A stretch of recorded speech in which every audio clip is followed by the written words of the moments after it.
Il existe dans les murmures des vieilles légendes une idée troublante et persistante. Et si la Terre n'était pas aussi vide que nous le croyons?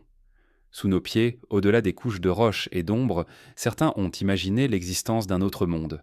Des explorateurs du passé parlaient également de cavernes infinies, de royaumes souterrains baignés d'une lumière étrange, de peuples oubliés qui n'ont jamais foulé la surface. Ces récits ne sont ni tout à fait croyances, ni tout à fait mensonges. Ils flottent dans cet espace incertain où l'inexplicable survit. Ce que nous appelons intérieur de la Terre n'est peut-être pas seulement un amas de pierres et de feu. Peut-être est-ce aussi un miroir silencieux où s'enfouissent les peurs humaines, mais aussi nos plus anciennes questions. Depuis la nuit des temps, l'humanité s'interroge sur ce qui se cache sous ses pieds. Les montagnes, les vallées, les océans ne sont que la surface visible d'une sphère dont la profondeur reste pour beaucoup un mystère insondable. Au fil des siècles, des voix se sont élevées pour suggérer que la Terre n'était pas entièrement solide, mais qu'elle abritait des cavités immenses, des royaumes souterrains, peut-être même des civilisations ignorées du monde de la surface. Ces récits, souvent relégués au rang de fables, continuent pourtant de hanter l'imagination collective. Dans les mythes anciens, la Terre n'était pas un simple décor pour l'existence humaine. Elle respirait, elle tremblait, elle abritait des forces invisibles. Les peuples anciens voyaient dans les profondeurs un lieu sacré, dangereux, mais porteur d'un savoir interdit. Les volcans étaient hantés et perçus comme des portes, des passages vers un autre monde. Les gouffres, les cavernes immenses, les abîmes marins, tous semblaient promettre un accès vers une réalité dissimulée. Ainsi naquit la conviction, diffuse mais tenace, qu'un monde intérieur existait, parallèle au nôtre. Au Moyen-Âge, certaines chroniques rapportaient des rencontres avec des peuples étranges sortis des montagnes. Ils parlaient une langue incompréhensible, portaient des vêtements inconnus, puis disparaissaient dans les fissures de la roche. Ces récits ne furent jamais confirmés, mais ils s'ajoutèrent à l'imaginaire déjà riche des civilisations cachées. Les conteurs et les voyageurs évoquaient des royaumes de lumière au cœur de la terre, des villes étincelantes alimentées par des sources d'énergie mystérieuses. Même dans les écrits mystiques d'Occident de l'Orient, on retrouve la mention de cités souterraines, protégées des guerres et des malheurs de la surface. À l'époque moderne, l'idée de la Terre creuse prit une dimension presque scientifique. Certains penseurs du XVIIe siècle, fascinés par la mécanique céleste et la forme des planètes, commencèrent à spéculer sur l'existence d'espaces intérieurs. Ils imaginaient des couches concentriques, des sphères emboîtées comme des coquilles, abritant chacune une atmosphère et peut-être des êtres vivants. Ces spéculations ne reposaient pas sur des preuves solides, mais elles trouvèrent un écho dans l'esprit d'une époque avide de découvertes. Ce qui frappait l'imagination n'était pas tant la véracité que la possibilité. Si l'univers recelait des mystères infinis, pourquoi la Terre elle-même n'en cacherait-elle pas? Au XIXe siècle, les récits de voyageurs et d'explorateurs vinrent nourrir ces croyances. Certains marins racontèrent avoir vu, au-delà des glaces polaires, des paysages étranges, des cieux illuminés par des aurores permanentes. Ils affirmaient pourtant que les pôles n'étaient pas de simples extrémités, mais des portes ouvertes sur l'intérieur du globe. Ces témoignages furent ensuite contestés, souvent ridiculisés, mais ils persistèrent dans les marges de la littérature et des discussions savantes. L'idée d'un autre monde, inaccessible et caché, exerçait une fascination trop puissante pour disparaître totalement. À travers les siècles, ce mythe de la Terre creuse prit des formes variées. Pour certains, il s'agissait d'un monde paradisiaque, refuge d'une humanité préservée de nos fautes. Pour d'autres, c'était un lieu d'exil, peuplé de créatures hybrides, témoins de nos peurs et de nos cauchemars. On y plaçait tantôt les géants des légendes nordiques, tantôt les peuples lumineux des récits orientaux, ou encore les mystérieux survivants de civilisations disparues. Chaque culture, selon son imaginaire, y projetait ce qu'elle redoutait ou espérait trouver. Ce qui rend ces récits peu troublants, ce n'est pas leur diversité, mais leur persistance. D'un continent à l'autre, d'une époque à l'autre, les histoires de mondes souterrains se ressemblent étrangement. Elles parlent de portes invisibles, de tunnels interminables, de royaumes lumineux. Elles décrivent des paysages verdoyants à l'abri du soleil, des rivières qui serpentent dans l'obscurité, et des peuples qui ont choisi de s'éloigner de la surface. Comment expliquer une telle convergence, sinon par un fond commun, une intuition humaine universelle? La Terre creuse devient alors moins une hypothèse scientifique qu'un miroir des obsessions humaines. Elle reflète notre peur du vide, notre fascination pour l'inconnu, notre désir d'échapper à un monde imparfait. Imaginer un monde intérieur, c'est créer un ailleurs, une échappatoire à nos limites. Mais c'est aussi interroger notre ignorance. Nous marchons chaque jour sur un sol dont nous ne connaissons qu'une infime partie. Nos connaissances de géologique sont immenses, mais elles ne dissipent tant pas entièrement le mystère.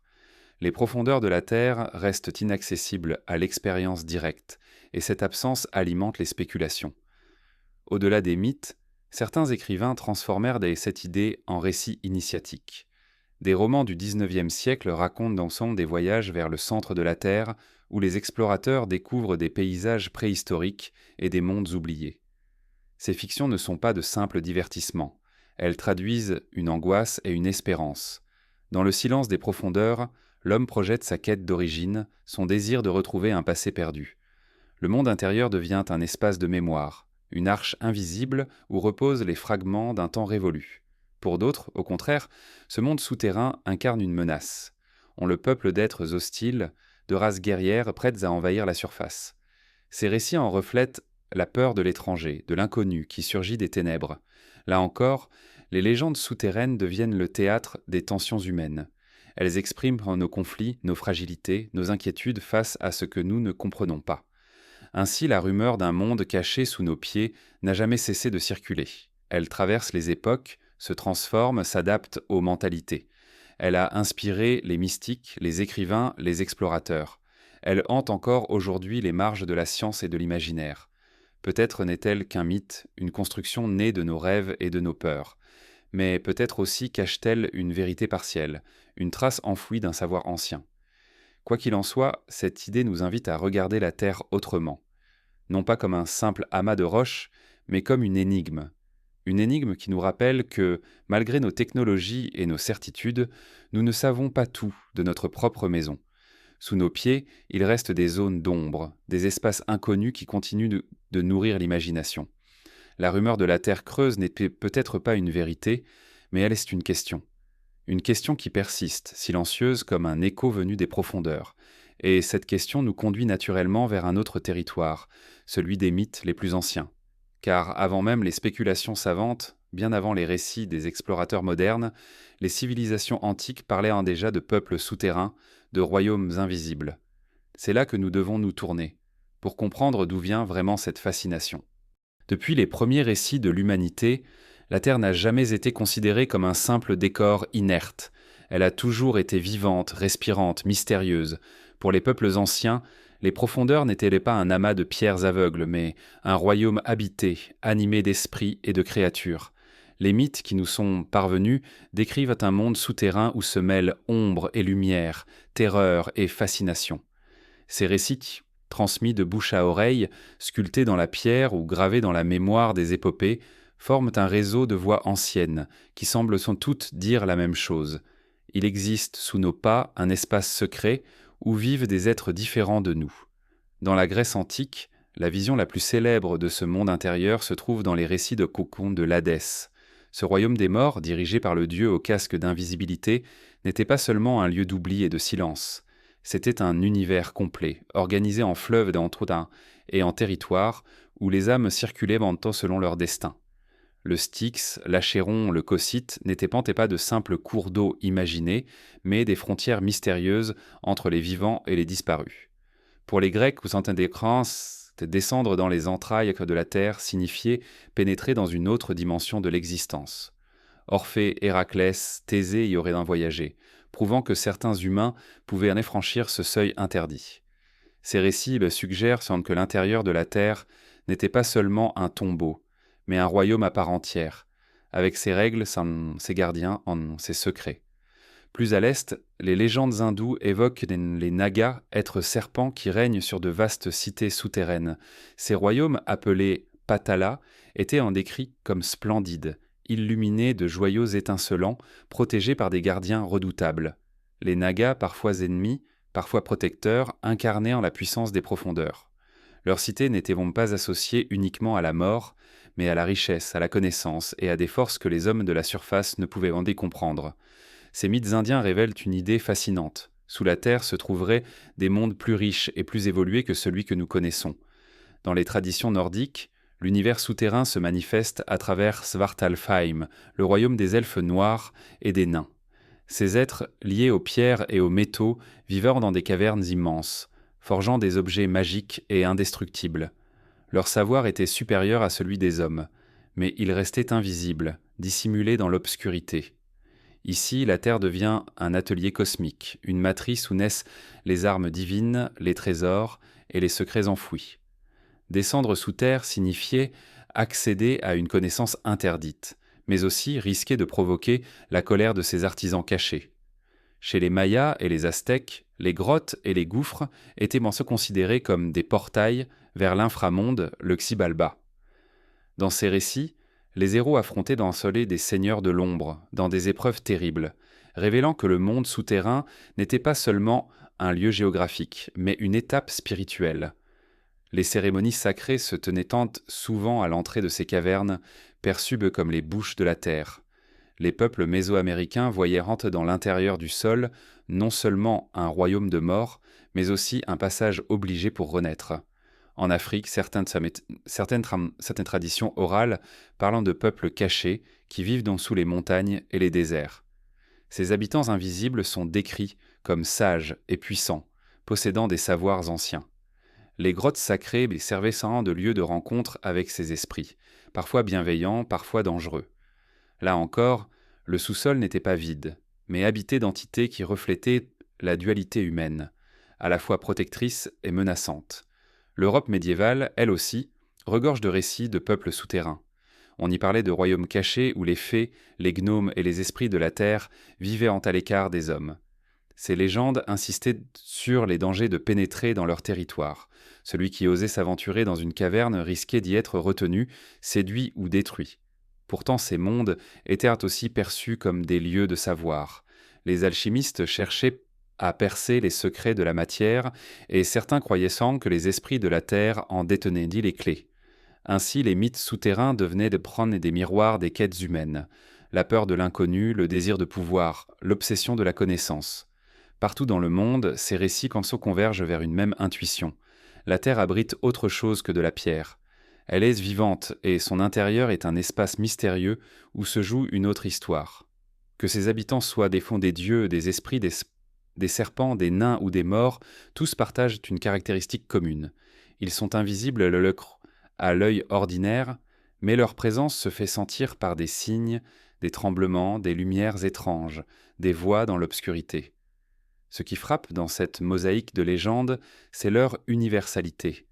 Des Grecs aux Hindous, des Nordiques aux Mayas, tous semblent avoir pressenti un monde intérieur. Les formes diffèrent, les noms changent, mais le motif reste identique. Un espace secret, sous nos pas peuplé d'êtres puissants et mystérieux.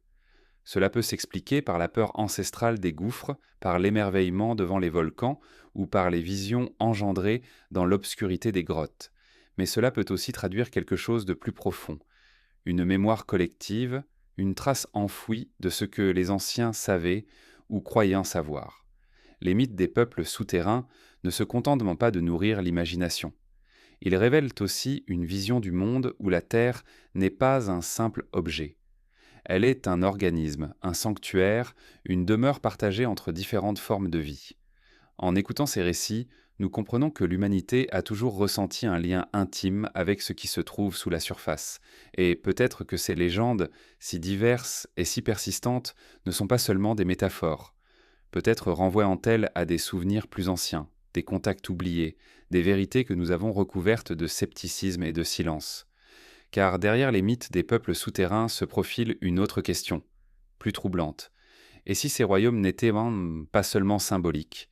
Et si certains voyageurs avaient réellement entrevu des civilisations dissimulées dans les entrailles de la Terre, cette possibilité ouvre la voie à de nouveaux récits, ceux des royaumes mystérieux comme Agartha et Shambhala, où la frontière entre mythe et réalité devient encore plus fragile. C'est là que nous devons maintenant tourner notre regard, vers ces légendes d'un autre âge qui parlent de cités entières enfouies dans l'invisible. Dans les recoins obscurs de la mémoire collective, certains noms résonnent comme des échos d'un autre monde.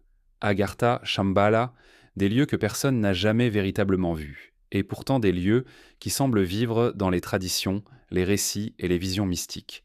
Ils ne sont pas simplement des inventions poétiques, mais des points de convergence où l'imaginaire, la spiritualité et les rêves d'une humanité cachée sous la terre se rencontrent. Ces royaumes invisibles n'existent peut-être pas dans la géographie que nous connaissons, mais ils demeurent ancrés dans une autre cartographie, celle des mythes qui s'entrelacent d'un continent à l'autre. Le mot Agartha apparaît dans des récits ésotériques des 19e et 20e siècles, présentés comme une vaste civilisation souterraine qui aurait choisi de se retirer du monde visible. Certains écrivains et mystiques affirmaient que cette société vivait dans des cités lumineuses, alimentées placées par des forces énergétiques inconnues. Agartha serait le cœur caché de la Terre, relié au reste du monde par un réseau de tunnels gigantesques.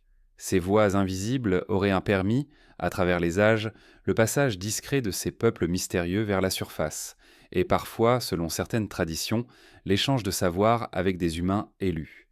Shambhala, quant à elle, appartient à une tradition encore plus ancienne. Issue des textes sacrés bouddhistes, elle est décrite comme un royaume caché dans les montagnes de l'Himalaya.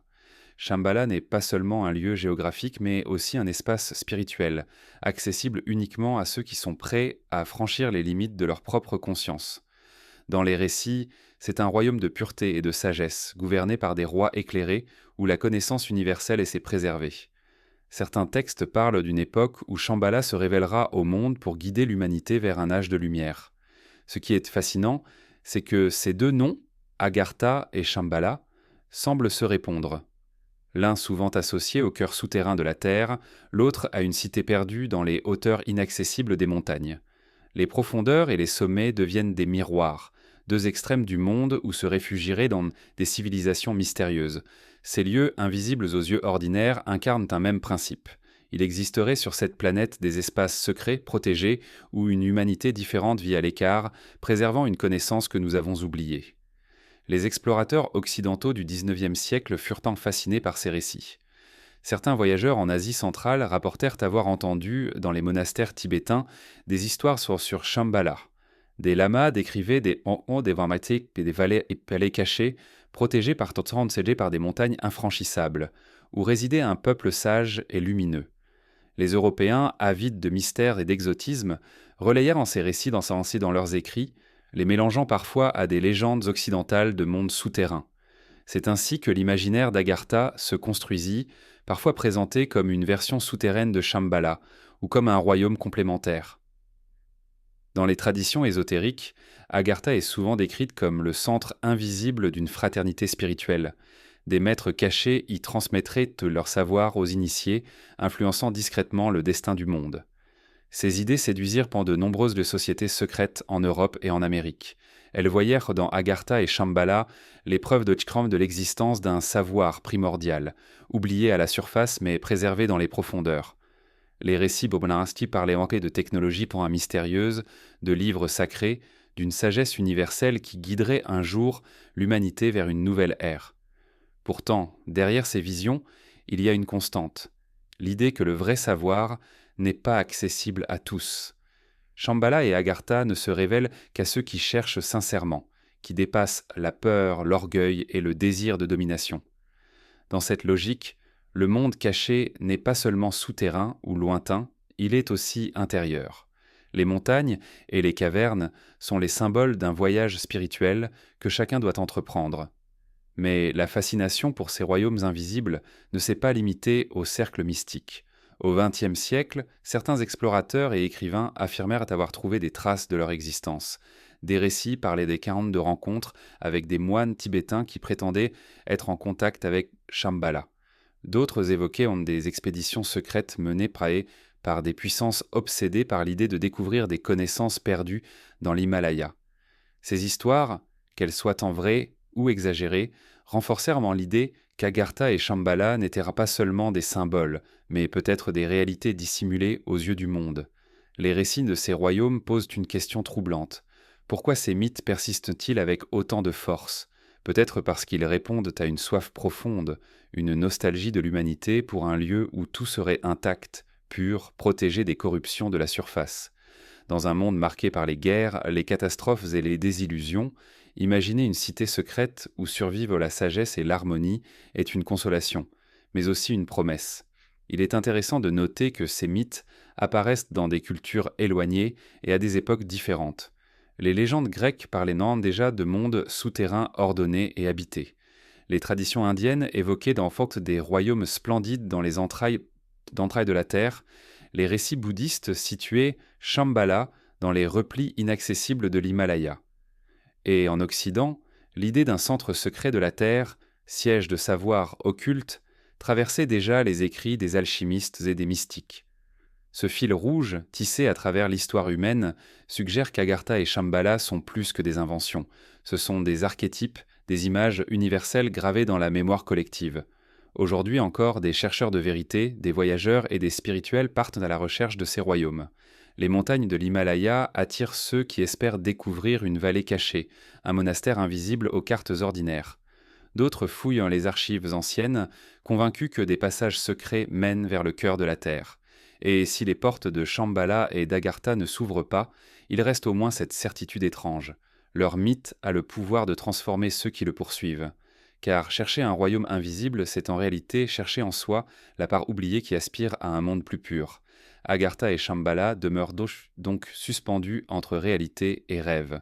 Elles sont à la fois des lieux possibles et des symboles éternels. Leur mystère n'est pas seulement dans la question de leur existence matérielle, mais dans la profondeur des résonances qu'elles suscitent.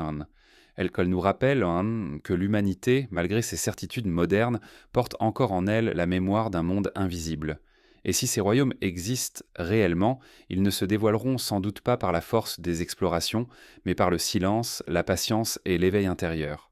C'est peut-être là que réside le véritable enseignement de ces mythes. Le plus grand des mondes cachés n'est pas toujours dans la roche ou la montagne, mais dans l'espace intérieur que nous avons oublié. En quittant ces visions d'Agartha et de Shambhala, nous ne faisons pas disparaître le mystère. Nous le voyons se transformer, se déplacer vers d'autres récits.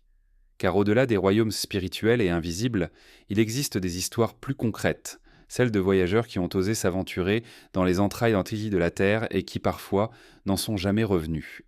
Depuis que l'homme marche sur la Terre, il n'a cessé de scruter l'horizon, mais aussi de se pencher vers les gouffres qui s'ouvrent sous ses pas.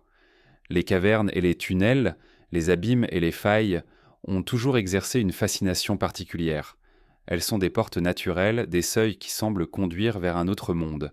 Ceux qui s'y sont aventurés ont souvent laissé derrière eux des récits d'étrangeté, des histoires de lumière mystérieuse, de couloirs sans fin et de rencontres troublantes. Certaines de ces histoires ont sombré dans l'oubli, d'autres sont restées comme des témoignages énigmatiques d'un monde intérieur qui échappe à la logique ordinaire. Dans les chroniques anciennes, on retrouve de nombreux récits de voyageurs qui s'égarèrent dans les profondeurs. Les grottes étaient des lieux sacrés, mais aussi dangereux. Elles servaient de sanctuaires, de refuges ou de prisons naturelles. Mais certaines traditions parlent de voyageurs qui, après y avoir pénétré, découvrirent dans des paysages insoupçonnés, comme s'ils avaient franchi une barrière invisible. Des vallées illuminées d'une clarté douce, des rivières souterraines d'une pureté irréelle, des jardins dans les ténèbres. Ces visions traversent les épopées et les contes populaires, comme si la mémoire des peuples gardait la trace d'expériences hors du commun. Au Moyen-Âge, certains pèlerins racontèrent avoir rencontré, dans des cavernes isolées, des peuples mystérieux. On les décrivait comme différents, parfois plus grands, parfois plus petits que les hommes ordinaires, dotés de traits étranges et d'une langue incompréhensible. Ces rencontres se terminaient souvent par une disparition soudaine, les êtres retournant dans les profondeurs comme ils en étaient beaux sortis. Ces récits étaient bien perçus tantôt comme des avertissements divins, tantôt comme des signes que la terre n'était pas ce que l'on croyait. Ils alimentaient lentement les peurs, mais aussi l'espoir qu'il existait un refuge caché aux yeux des hommes de la surface. Dans les récits modernes, l'imaginaire du monde souterrain a pris une dimension nouvelle. Au XIXe siècle, des explorateurs et des spéléologues rapportèrent leur découverte de réseaux de grottes qui semblaient en chacun ne jamais finir. Les cavités s'étendaient sur des kilomètres, parfois à des profondeurs vertigineuses. On décrivit des salles immenses où l'écho prenait des formes étranges, comme si des voix invisibles y chuchotaient.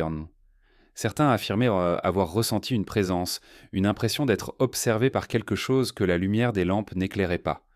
Ces sensations, bien que difficiles à prouver, revenaient souvent, renforçant l'idée que les profondeurs de la Terre ne sont pas vides, mais habitées d'une manière qui échappe à notre compréhension. De nombreux récits font état de disparitions mystérieuses dans les cavernes. Des groupes entiers s'enfoncèrent dans les entrailles de la terre et ne revinrent jamais. Les fouilles menées par la suite ne révélèrent aucune trace de leur passage, comme si la roche avait englouti leur mémoire. Ces histoires hantent encore certains villages proches de zones montagneuses ou volcaniques. Les habitants racontent à voix basse qu'il existe des passages interdits, des entrées que l'on ne doit jamais franchir, car ceux qui s'y risquent n'en sortent pas toujours. Un exemple frappant se retrouve dans certaines régions de l'Amérique du Sud.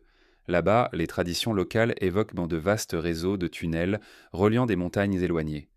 Des explorateurs du XXe siècle affirmèrent avoir trouvé des passages de pierre si parfaitement sculptés qu'ils semblèrent avoir été creusés par une civilisation disparue. Certains prétendirent même avoir découvert des salles immenses, décorées de symboles inconnus, avant de battre en retraite, terrifiés par ce qu'ils avaient aperçu. Leurs récits, même souvent rejetés par les savants, continuent néanmoins de nourrir l'idée que le sous-sol terrestre pourrait cacher des traces d'un monde ancien. Mais au-delà des témoignages, il y a les impressions laissées par ceux qui survécurent à ces voyages. Beaucoup parlaient d'un silence particulier, dense et vibrant, comme si les pierres elles-mêmes respiraient en. D'autres décrivaient une étrange sensation de perte de temps, comme si les heures passées sous terre ne correspondaient plus à celles de la surface. Certains affirmaient même avoir aperçu des lueurs qui ne provenaient d'aucune torche, comme une lumière intérieure émanant de la roche ou des eaux. Ces détails difficilement explicables rappellent les descriptions anciennes de royaumes souterrains illuminés sans soleil. Dans certaines cultures, les voyageurs disparus étaient aperçus non pas comme des victimes, mais comme des élus. On croyait qu'ils avaient été emmenés par les habitants du dessous pour participer à une existence différente. Ce n'était pas une fin tragique, mais un passage vers un autre état, une autre communauté, peut-être plus sage et plus ancienne. Cette vision rassurante transformait les disparitions en mystères sacrés, donnant au monde souterrain une aura de refuge et de renaissance plutôt que de menace. Pourtant, les récits ne sont pas tous empreints de douceur. De nombreuses traditions racontent que certains voyageurs revinrent inchangés, comme marqués par ce qu'ils avaient en vue. Leur regard semblait ailleurs, leurs paroles devenaient énigmatiques. Ils parlaient d'architectures immenses, de chants résonnant dans les pierres, de créatures silencieuses mais aux yeux lumineux. Mais plus ils tentaient de décrire ce qu'ils avaient vécu, plus leur langage devenait confus, comme si la mémoire des profondeurs ne pouvait être racontée avec les mots de la surface. Ces témoignages alimentèrent l'idée que l'expérience du monde souterrain dépasse la simple exploration physique. Elle touche à des réalités que l'esprit humain peine à contenir. Les cavernes et les tunnels demeurent encore des énigmes ouvertes. Même aujourd'hui, malgré les technologies et les cartographies modernes, il existe d'innombrables zones souterraines encore inexplorées. Certaines régions du monde abritent des réseaux si vastes que leur fin reste inconnue. Chaque nouvelle découverte de grotte, chaque nouvelle salle colossale ou rivière cachée semble rappeler que nous ne connaissons qu'une fraction de ce qui s'étend sous nos pas. Et dans ce vide, dans cette obscurité infinie, l'imagination humaine continue de projeter ses visions. Les voyageurs perdus dans les cavernes de l'inconnu ne sont pas seulement des figures du passé. Ils incarnent un archétype universel, celui de l'explorateur qui ose franchir les frontières de l'invisible. Qu'ils soient avalés par les ténèbres ou qu'ils reviennent avec des récits troublants, ils nous rappellent que la Terre n'est pas une surface maîtrisée, mais un mystère sans fond. Chaque disparition, chaque histoire étrange est comme un fragment de vérité, une invitation à regarder autrement le sol que nous foulons chaque jour. Ces histoires ouvrent un chemin vers une autre interrogation, encore plus profonde. Si des voyageurs humains ont pu se perdre ou se transformer dans les abîmes, que dire de l'hypothèse scientifique elle-même ? Car au-delà des récits et des légendes, certains penseurs et chercheurs ont tenté de comprendre la Terre comme un organisme creux, doté d'espace et peut-être même de monde en son sein. Ce passage du mythe à la spéculation savante nous conduit vers une autre facette de ce mystère, la science du vide intérieur. Depuis que l'humanité a cherché à comprendre la structure de la Terre, une tension a toujours existé entre l'observation scientifique et l'imaginaire. Les mythes des peuples souterrains nourrissaient tôt déjà l'idée que la planète pouvait être creuse, mais à partir du XVIIe siècle, cette idée commença à s'inscrire timidement dans les spéculations savantes. Il ne s'agissait plus seulement de récits symboliques, mais de tentatives, parfois maladroites, d'expliquer le monde en termes rationnels. Derrière la science naissante, une fascination persistait, celle d'un vide intérieur, d'espaces souterrains vastes et organisés, peut-être même habitables. Certains penseurs de l'époque moderne s'interrogeaient sur le comportement des planètes. La Terre, se disait-il, ne pouvait être uniquement solide. Si elle l'était, comment expliquer certains phénomènes étranges comme les tremblements de terre, les variations magnétiques ou les lumières inexpliquées observées près des pôles? Ces anomalies, mal comprises, ouvraient la voie à des théories audacieuses. On imagina que la Terre était composée de couches concentriques, comme des sphères imbriquées, avec entre elles des espaces vides et peut-être des atmosphères. Ces hypothèses pouvaient paraître fragiles, mais elles s'inscrivaient non seulement dans un contexte où tout semblait possible. Les continents se dessinaient à peine sur les cartes, les océans restaient d'un côté largement inexplorés, et les cieux révélaient chaque jour de nouvelles énigmes. Au XVIIIe siècle, l'idée d'une terre creuse séduisit certains savants marginaux, mais aussi des esprits respectés. Elle était envisagée comme une explication plausible à des phénomènes naturels encore inexpliqués. L'intérieur de la Terre fut imaginé comme un vaste espace lumineux, où la gravité serait différente et où une autre forme de vie pourrait exister. Les savants de l'époque, fascinés par les mécanismes célestes, trouvaient séduisant de penser que les planètes pouvaient en partager une structure commune. Si certaines semblaient creuses ou crevassées, pourquoi la Terre serait-elle différente? Ces spéculations ne reposaient vraiment pas uniquement sur l'observation, mais aussi sur une logique symbolique. L'idée d'un intérieur habité correspondait à une vision du monde où la nature n'était jamais en vide. Pour ces penseurs, imaginer que la Terre soit pleine d'une masse inerte n'avait pas de sens. Tout, dans l'univers, semblait organisé, vivant, animé par des forces mystérieuses. Le vide intérieur devenait alors une possibilité naturelle, presque une évidence. Au XIXe siècle, la science officielle commença à s'éloigner de ces hypothèses, préférant des modèles plus concrets fondés sur la géologie et la physique. Pourtant, l'idée de la Terre creuse continua à circuler dans les marges.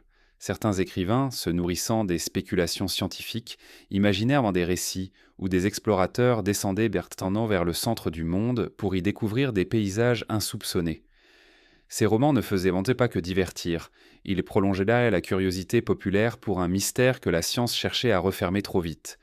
Mais la science du vide intérieur ne s'arrêta pas à ses premiers siècles. Au XXe siècle, des chercheurs amateurs et des penseurs alternatifs reprirent l'idée. Ils observaient que la croûte terrestre, si vaste, restait en grande partie inaccessible. Les forages les plus profonds ne touchaient en qu'une mince couche, et les entrailles de la Terre demeuraient invisibles. Cette ignorance fut le terrain fertile de nouvelles théories. Certains affirmèrent que les pôles dissimulaient des ouvertures menant vers un monde intérieur. D'autres allèrent plus loin, prétendant que les aurores boréales elles-mêmes étaient des reflets de la lumière d'un soleil caché au centre de la Terre. Ces idées sont rejetées par la communauté scientifique, n'en continuèrent pas moins à captiver. Elles offraient une vision différente de notre planète. Au lieu d'un noyau brûlant et inaccessible, un monde habité, lumineux, fertile. Cette vision répondait à une nostalgie profonde, celle d'un lieu protégé, intact, préservé des désastres qui marquaient la surface. La science officielle décrivait un globe rigide et indifférent, mais l'imaginaire scientifique parallèle lui préférait un univers vivant, doté d'un cœur secret. Les partisans de ces théories s'appuyer parfois sur des témoignages de voyageurs. Certains marins du XIXe siècle affirmaient avoir aperçu, au-delà des glaces polaires, des terres inconnues, baignées de lumière. Des explorateurs rapportaient avoir ressenti des anomalies dans la boussole, comme si le champ magnétique terrestre était perturbé par des forces venues de l'intérieur. Bien que souvent discrédités, ces récits servaient de point d'appui pour entretenir l'idée que la science ne disait pas tout, ou qu'elle choisissait de taire certaines vérités. Aujourd'hui encore, l'idée d'un vide intérieur intrigue. La géophysique moderne, avec ses modèles et ses calculs, décrit une Terre composée d'un noyau, d'un manteau et d'une croûte. Mais cette représentation, bien que fondée sur des données solides, n'efface pas la fascination pour une autre possibilité. Car les profondeurs de la Terre demeurent inaccessibles à l'expérience directe. Nous ne pouvons qu'interpréter des signaux, des vibrations, des indices. Tout cela laisse un espace, minuscule mais persistant, où l'imagination peut se glisser. La science du vide intérieur n'est donc pas une simple erreur ancienne. Elle est un reflet de notre désir de donner un sens vivant à ce que nous ne comprenons pas. Elle incarne le besoin humain de croire que rien n'est totalement clos, que derrière les apparences, il reste des espaces cachés. Même si les modèles actuels décrivent un centre brûlant et compact, l'idée d'un monde creux persiste, comme une métaphore de notre ignorance et de notre soif de découverte. Il faut voir dans ces théories non pas des vérités scientifiques, mais des symboles. Elles rappellent que le savoir avance toujours dans l'incertitude, et que chaque certitude d'aujourd'hui peut être ébranlée demain. Elles nous montrent aussi que la Terre, dans son immensité, reste en grande partie inconnue. Nous en savons beaucoup sur les étoiles lointaines, mais si peu sur ce qui se trouve sous nos pieds.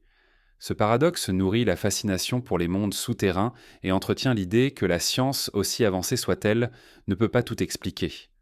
La science du vide intérieur est donc une étape, une trace dans l'histoire de nos idées. Elle révèle la frontière fragile entre la rigueur et l'imaginaire, entre la connaissance et le rêve. Elle nous dit quelque chose d'essentiel. Notre rapport à la Terre n'est pas seulement scientifique, il est aussi intime et symbolique. Nous voulons croire que sous la roche se cache autre chose, que nous ne marchons pas seulement sur une masse indifférente, mais sur un mystère vivant. Et ce mystère ne se limite pas aux spéculations théoriques. Car à mesure que la science écartait l'idée d'une terre creuse, les explorateurs du monde réel s'aventuraient tant que vers les pôles, là où la rumeur situait des portes vers l'intérieur. Leurs récits, troublants et parfois contradictoires, ajoutèrent une nouvelle dimension à cette fascination. C'est vers ces expéditions, menées dans le froid extrême et les glaces infinies, que se tourne maintenant notre regard. Depuis que l'on a commencé à cartographier la Terre, les pôles ont toujours représenté une frontière infranchissable. Le nord et le sud, couronnés de glaces éternelles et balayés de vents meurtriers, ont nourri les fantasmes et les légendes. Dans l'imaginaire de ceux qui rêvaient d'un monde intérieur, ces régions inaccessibles n'étaient pas de simples confins glacés, mais des portes.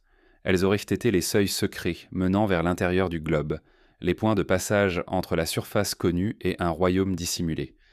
Ainsi, au-delà de l'exploration géographique, les expéditions polaires ont toujours porté une aura de mystère, comme si chaque pas sur la banquise rapprochait l'homme d'un secret interdit. Au XIXe siècle, la course vers le pôle Nord devint une obsession. Les marins européens s'aventurèrent dans les mers glacées, souvent au prix de leur vie. Les récits de ces voyages, qu'ils se terminent par des triomphes éphémères ou par des tragédies, laissèrent parfois entrevoir des phénomènes étranges. Certains navigateurs rapportèrent avoir vu des cieux illuminés d'une lumière inhabituelle, comme si une source invisible brillait sous les glaces. D'autres décrivaient en des températures étonnamment douces à des latitudes pourtant extrêmes, ou encore des eaux libres de glace là où elles auraient sans dû être figées. Ces anomalies, mal expliquées, furent interprétées par certains comme des signes. Les pôles ne se restaient pas de simples extrémités, mais des passages ouverts vers l'intérieur du monde. Au début du XXe siècle, des rumeurs persistantes commencèrent à circuler autour d'expéditions polaires non officielles. Des explorateurs affirmaient avoir vu des paysages inconnus, des terres verdoyantes au-delà des glaces. Certains allèrent jusqu'à raconter qu'ils avaient aperçu des oiseaux migrateurs disparaissant vers le nord, comme si un pays caché se trouvait derrière le voile blanc. Ces récits, souvent contestés et jugés invraisemblables, n'en demeuraient sans pas moins intrigants. Ils donnaient que de corps à l'idée que les pôles recélaient, gemant des ouvertures, vastes portails menant à un monde souterrain. Parmi ces histoires, certaines prirent une dimension quasi mythique. On parle de marins qui auraient franchi le cercle polaire et découvert une mer intérieure protégée par des falaises de glace. D'autres racontaient avoir aperçu des lumières irréelles, semblables à des aurores, mais provenant du sol et non du ciel. Ces témoignages, difficiles à vérifier, nourriront la conviction qu'il existait, au-delà des pôles, une réalité cachée à laquelle seuls quelques élus avaient eu accès. Dans la littérature ésotérique, ces récits trouvèrent un écho particulier. Les auteurs qui croyaient à la Terre creuse voyaient dans les pôles les points d'accès privilégiés vers l'intérieur. Selon eux, des civilisations anciennes, disparues de la surface, auraient trouvé refuge dans ces royaumes souterrains. Les ouvertures polaires seraient les portes par lesquelles ces peuples pouvaient, si nécessaire, entrer en contact avec l'humanité extérieure. Loin d'être de simples hypothèses géographiques, ces idées prenaient alors la forme d'un récit cosmologique. La Terre n'était pas seulement un globe, mais une enveloppe abritant un autre monde. Certaines traditions locales dans les régions arctiques évoquent aussi des terres mystérieuses situées au nord. Les peuples inuits parlaient de royaumes lointains où vivaient des hommes différents dotés de savoirs inconnus. Ces récits, transmis de génération en génération, furent interprétés par certains comme la trace de contacts anciens avec des habitants du monde intérieur. On racontait que certains chasseurs, en suivant les migrations animales, avaient disparu pour ne jamais revenir, comme absorbés par un ailleurs. Au fil du temps, l'idée des portes polaires prit une dimension politique et stratégique. Pendant certaines périodes de tensions internationales, des rumeurs circulèrent sur des expéditions secrètes envoyées vers l'Antarctique. Des bases mystérieuses, des découvertes non révélées au grand public, autant de fragments d'histoire qui renforcèrent l'aura de mystère entourant les glaces du Sud. Certains allèrent jusqu'à suggérer que des organisations avaient cherché à accéder à ces portes hypothétiques, convaincus qu'elles menaient à des ressources ou à des savoirs inestimables. Ces récits, souvent entourés de silence ou de contradictions, ne firent que renforcer l'idée que quelque chose était dissimulé dans ces régions extrêmes. Les aurores boréales, avec leurs danses colorées, furent elles aussi intégrées à cette mythologie. Pour certains, ces lumières ne provenaient pas de l'interaction entre les vents solaires et le champ magnétique terrestre, mais d'un rayonnement émis par un soleil intérieur. Cette interprétation, rejetée par la science moderne, captivait pourtant l'imagination.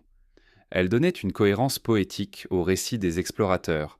Si des lueurs semblaient surgir de la glace ou de l'horizon nord, c'était peut-être parce que la Terre brillait de l'intérieur.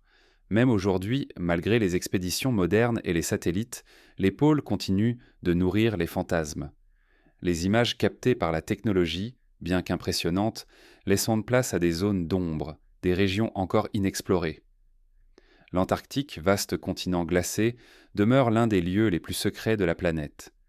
Protégé par des traités internationaux, interdit à la colonisation et largement inaccessible au public, il alimente encore l'idée qu'on y cache quelque chose. Les frontières imposées à la curiosité humaine deviennent elles-mêmes des preuves pour ceux qui croient aux portes hypothétiques. Il est frappant de constater que ces récits persistent malgré les avancées scientifiques. Cela témoigne d'un besoin profond de croire que notre planète n'a pas encore livré tous ses secrets.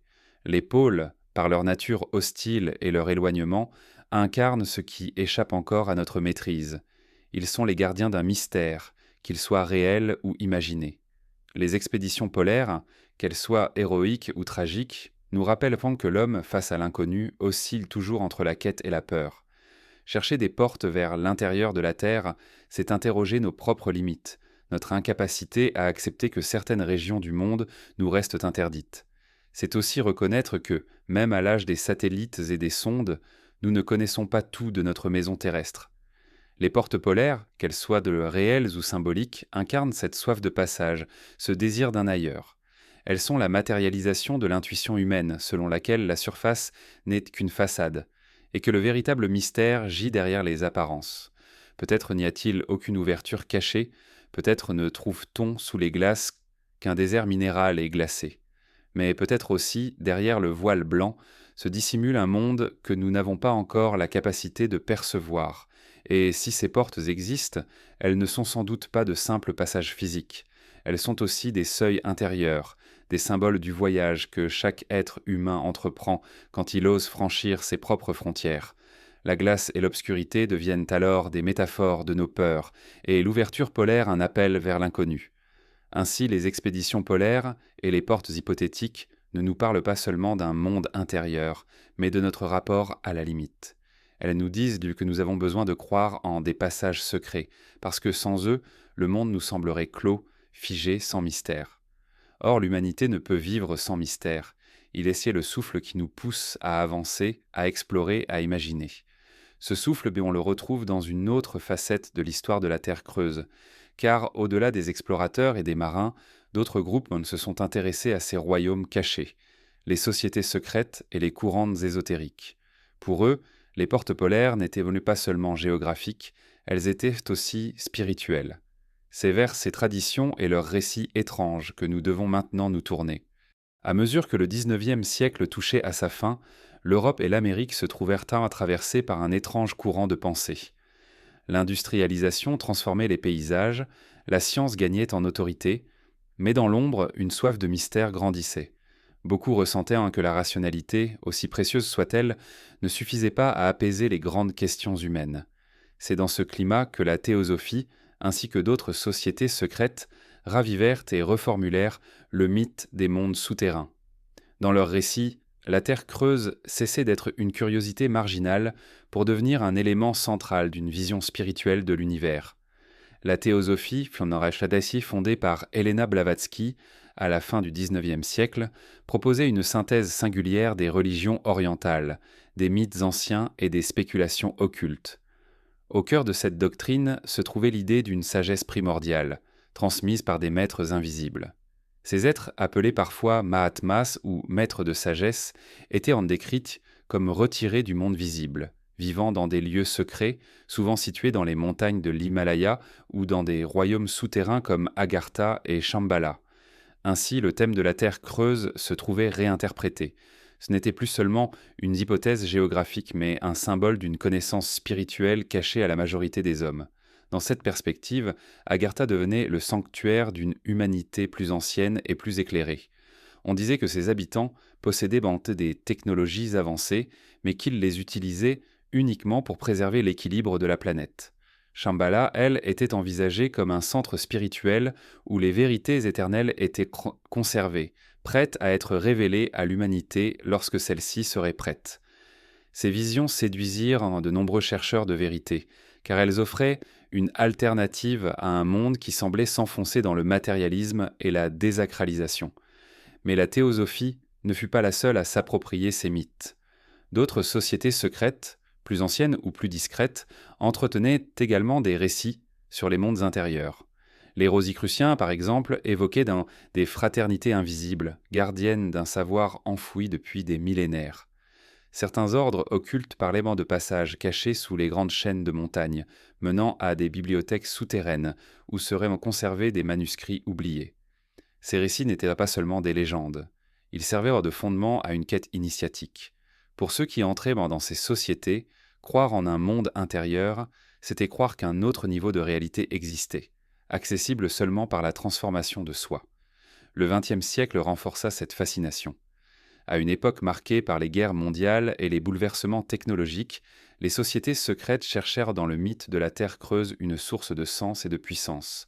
Certains groupes occultes européens voyaient dans Nahan, dans Agartha, un refuge d'où pourraient venir des forces capables de remodeler le monde.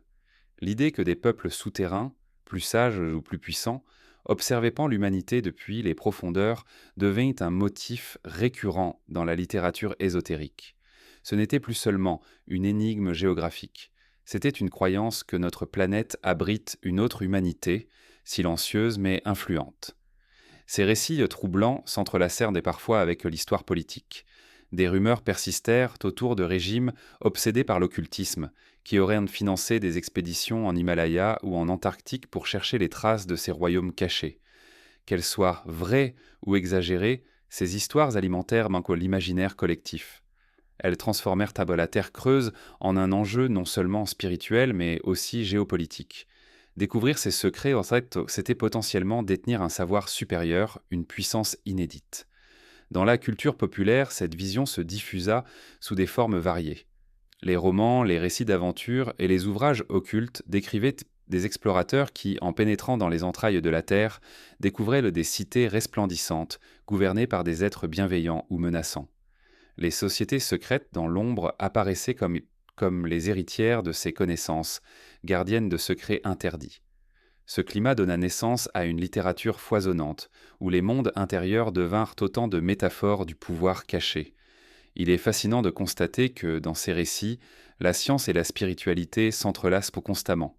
Les partisans de la Terre creuse citaient parfois des phénomènes observés au pôle, ou des anomalies géologiques pour appuyer leurs théories. Mais derrière ces arguments, l'essentiel restait spirituel. Il s'agissait d'affirmer que la vérité ne se trouvait pas seulement dans les faits mesurables, mais dans une réalité invisible, accessible par l'initiation. Ainsi, la croyance en des royaumes souterrains n'était pas une simple superstition, mais une vision du monde où l'univers était habité de plans multiples et où la surface n'était qu'un voile. Les sociétés secrètes qui reprirent ces mythes voyèrent dans la Terre creuse une métaphore initiatique. Descendre dans les profondeurs signifiait descendre en soi-même, affronter ses ténèbres intérieures pour atteindre une lumière cachée. Les tunnels et les cavernes devenaient les symboles d'un voyage intérieur, où chaque étape rapprochait de la vérité. L'Agartha et le Shambhala n'étaient pas seulement des lieux physiques, mais aussi des états de conscience, réservés à ceux qui acceptaient de franchir les limites de leur monde ordinaire. Pour le chercheur moderne, il est difficile de démêler le réel de l'imaginaire dans ces récits.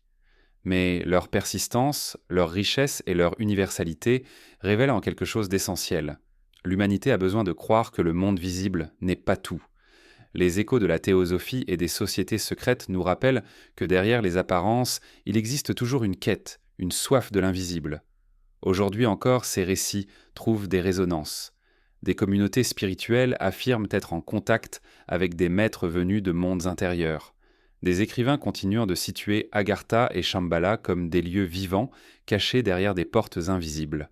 Les sociétés secrètes, qu'elles soient anciennes ou modernes, nourrissent encore cette vision d'un savoir préservé dans l'ombre, prêt à ressurgir lorsque l'humanité en sera digne. Ainsi, l'idée d'une terre creuse n'est pas seulement un vestige du passé, elle est un fil qui traverse le temps, reliant les mythes anciens aux quêtes spirituelles contemporaines. Elle nous dit que, même dans un monde dominé par la science, l'homme garde au fond de lui la conviction qu'il existe des vérités cachées, dissimulées dans les profondeurs de la terre comme dans celles de l'âme. En quittant ces échos mystiques, nous voyons se dessiner une nouvelle étape du récit. Car, si les sociétés secrètes ont tissé autour des mondes souterrains une trame symbolique et spirituelle, une autre question persiste. Se pourrait-il que des civilisations réelles, et non seulement mythiques, aient trouvé refuge dans les profondeurs de la planète ? L'archéologie, les légendes et les indices dispersés semblent parfois suggérer cette possibilité. C'est vers ces civilisations supposées, enfouies sous la roche, que nous devons maintenant tourner notre regard. Depuis toujours, l'humanité imagine que des peuples entiers ont pu disparaître non pas dans les océans ou dans le sable des déserts, mais dans les profondeurs de la Terre. Cette idée, à la fois troublante et fascinante, s'est nourrie des découvertes archéologiques, des récits anciens et des légendes qui circulent encore aujourd'hui. La roche, impassible et silencieuse, devient ainsi le voile derrière lequel se cacheraient des civilisations oubliées, préservant du regard des hommes de la surface. Mais ces récits, oscillant entre preuves fragiles et rêves persistants, invitent à réfléchir. Et si certaines cultures avaient réellement choisi l'obscurité pour survivre ? Dans certaines régions du monde, l'archéologie a révélé des traces tout moins troublantes. Des villes souterraines, bâties sur plusieurs niveaux, ont été mises au jour en Anatolie. Les cités creusées sous la Cappadoce, par exemple, s'étendaient sur des kilomètres de galeries, de salles, de puits et de passages secrets. Ces complexes n'étaient pas de simples refuges temporaires. Ils étaient organisés comme de véritables villes, capables d'abriter des milliers de personnes pendant de longues périodes. Ils témoignent d'une connaissance ingénieuse de la ventilation, de la circulation de l'eau et de la défense. Ces lieux montrent que l'idée de vivre sous la roche n'était pas seulement une légende, mais une réalité possible pour des peuples confrontés à des menaces ou à des catastrophes. Plus loin, en Amérique du Sud, des récits autochtones parlent de tunnels reliant entre elles des cités sacrées. Certains explorateurs modernes ont affirmé avoir trouvé des passages souterrains reliant des sites incas et pré-incas, sculptés avec une précision surprenante. Ces tunnels auraient servi à protéger des trésors, mais aussi à relier des sanctuaires spirituels. Dans ces récits, on retrouve la trace d'un monde parallèle, invisible à la surface où où la mémoire des anciens serait encore conservée. Les symboles gravés dans certaines pierres évoquent d'un des passages vers l'inframonde, confirmant que les civilisations d'autrefois associaient la roche à des portes vers un ailleurs. Les traditions européennes parlent elles aussi de peuples qui se seraient réfugiés sous terre. Les légendes de la Germanie évoquent des nations disparues qui auraient trouvé un sanctuaire dans les montagnes. Les contes médiévaux racontent que certains peuples vaincus n'auraient pas été exterminés, mais se seraient enfoncés dans la terre pour bâtir leur royaume à l'abri des regards. Ces histoires sont difficiles à vérifier, reflètent pourtant une intuition commune. La terre pouvait offrir un refuge, une protection ultime contre les menaces extérieures.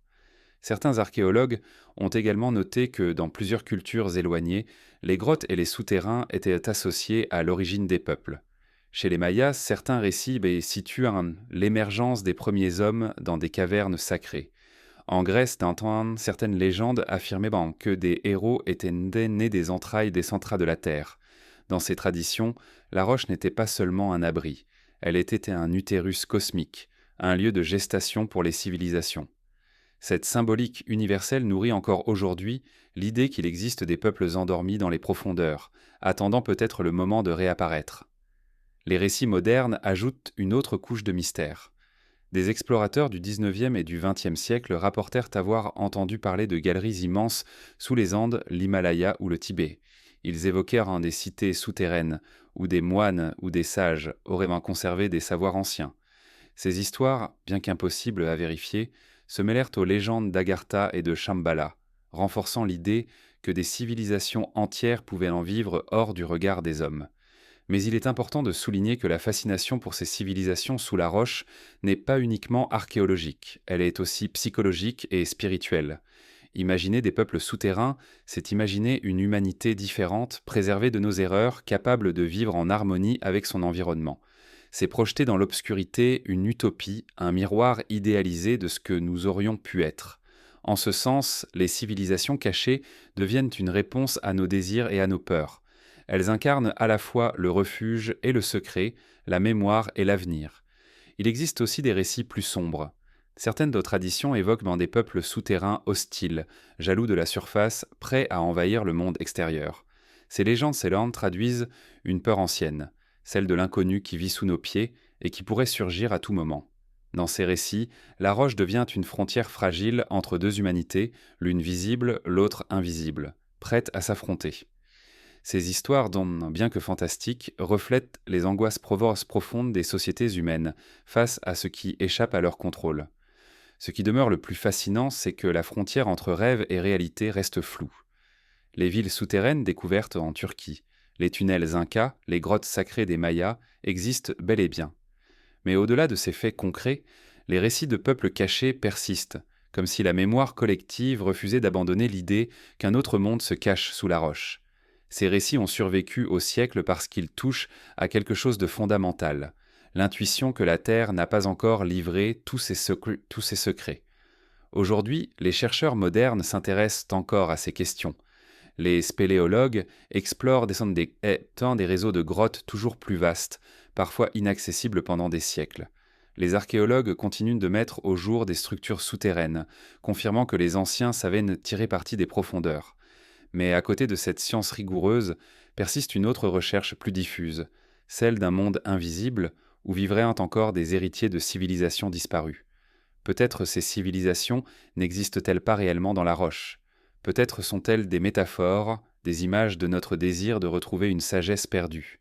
Mais peut-être aussi que certaines vérités se cachent encore, enfouies sous des kilomètres de pierre, attendant qu'un regard différent ose les découvrir.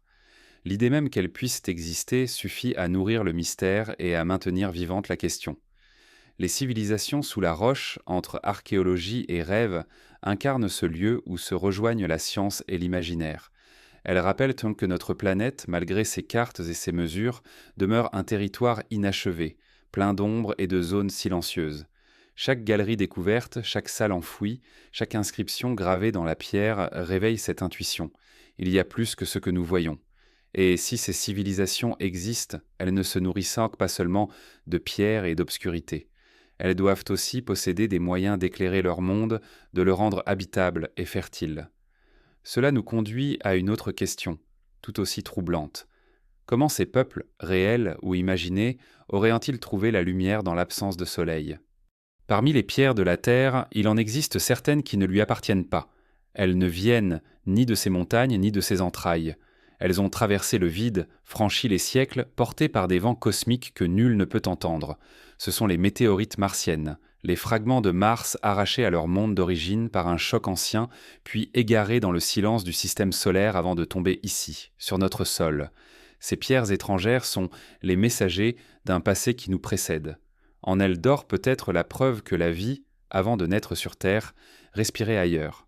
Lorsqu'on les découvre, ces roches ne pètent pas de mine. Elles ne brillent pas, ne portent pas de signes distinctifs. Et pourtant, avec leur composition, racontent une autre histoire. Elles sont faites des mêmes minéraux que ceux identifiés sur Mars, mais leur structure chimique trahit un séjour dans un autre environnement, plus ancien, plus froid, plus rouge. Ces pierres sont des fragments d'un monde disparu, des éclats de mémoire éparpillés dans le vide. Leur existence est un pont, une ligne ténue entre deux planètes séparées par le hasard et le temps. La plupart d'entre elles furent arrachées à Mars il y a des millions d'années, lors d'impacts titanesques. Des astéroïdes ont frappé la surface, projetant des milliers de tonnes de roches dans l'espace. Certaines ont dérivé pendant des éons, tournant autour du Soleil comme des âmes perdues, jusqu'à croiser le chemin de la Terre. Là, elles sont tombées en silence, brûlant brièvement dans le ciel, avant de s'éteindre dans le sable, la glace ou la mer. Ces pierres, tombées du passé, portent la signature de leur exil. Bulles d'air martien, isotopes rares, souvenirs chimiques d'un autre climat. Elles sont les lettres d'un monde mort, adressées à un monde vivant. Les messagers de roches ne sont pas de simples objets scientifiques. Ils sont les témoins d'un dialogue entre planètes. En les étudiant, les chercheurs ont trouvé des traces de molécules organiques, des composés qui, sur Terre, sont les briques du vivant. Rien ne prouve qu'ils proviennent d'organismes, mais leur présence trouble. Elle suggère une possibilité, que la vie, ou du moins sa promesse, voyage. Que l'existence n'ait pas commencé sur un seul monde, mais qu'elle circule portée par la matière comme un pollen cosmique. Ainsi naît l'idée de la panspermie, la théorie selon laquelle la vie se propage de planète en planète, transportée par des astéroïdes, des comètes, des fragments errants. Dans cette vision, Mars n'est plus seulement une sœur de la Terre, mais sa mère. L'un de ces messagers aurait pu, il y a très longtemps, semer ici les premiers germes du vivant. Une poussière rouge tombée dans un océan bleu, un minuscule fragment de roche contenant les éléments nécessaires à l'éveil. Si tel était le cas, alors nous ne serions pas les enfants de la Terre, mais les descendants de Mars. Cette idée, à la fois vertigineuse et apaisante, réconcilie la perte et la continuité. Mars n'aurait pas disparu sans transmettre son flambeau. Elle aurait donné son souffle, son essence à une autre planète, assurant ainsi la survie de sa mémoire. Les messagers de roche seraient les urnes de ce transfert, les véhicules d'une filiation cosmique. Dans chaque grain de sable terrestre, il y aurait alors quelque chose du monde rouge, un souvenir silencieux de son agonie transformée en commencement.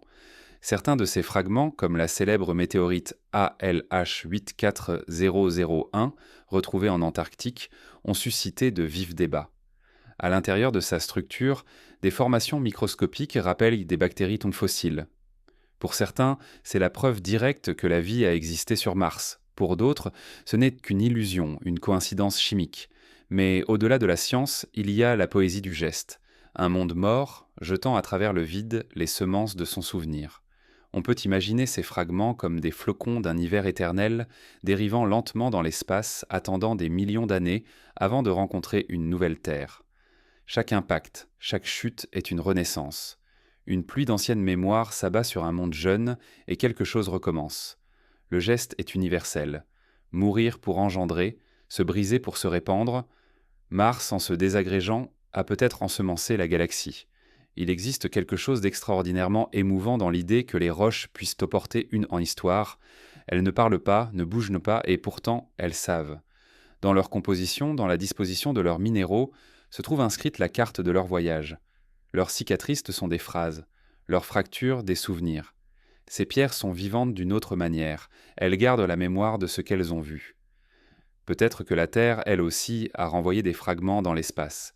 Peut-être que notre monde a, sans le savoir, donné naissance à d'autres. Le cycle serait infini, une chaîne de mondes se transmettant la vie comme un feu sacré. Chaque planète mourante nourrissant la suivante, jusqu'à ce que le cosmos entier respire de cette même essence. Dans cette perspective, les messagers de roche sont les cendres du vivant, mais aussi sa promesse. Ce lien entre Mars et la Terre n'est pas seulement matériel, il est symbolique, presque spirituel. Depuis toujours, l'humanité regarde la planète rouge comme un miroir. Nous y voyons nos guerres, nos rêves, nos origines. Et si cette fascination persistante venait justement de cette parenté invisible ? Si quelque chose en nous reconnaissait instinctivement cette poussière ancienne, parce qu'elle est la nôtre ? Si, au fond de notre mémoire cellulaire, Mars demeurait notre premier foyer. Chaque fois qu'un fragment de roche martienne tombe sur Terre, c'est comme une lettre venue d'un passé trop lointain pour être compris. Elle n'est écrite dans aucune langue, mais elle dit tout. Elle parle du feu et du froid, du voyage et de la perte, de la survie et de la transformation. Elle dit « Je suis tombé pour que tu naisses ». Et il n'est pas impossible que ces messagers portent encore en eux des traces actives, des spores, des micro-organismes, des formes de vie endormies depuis des éons.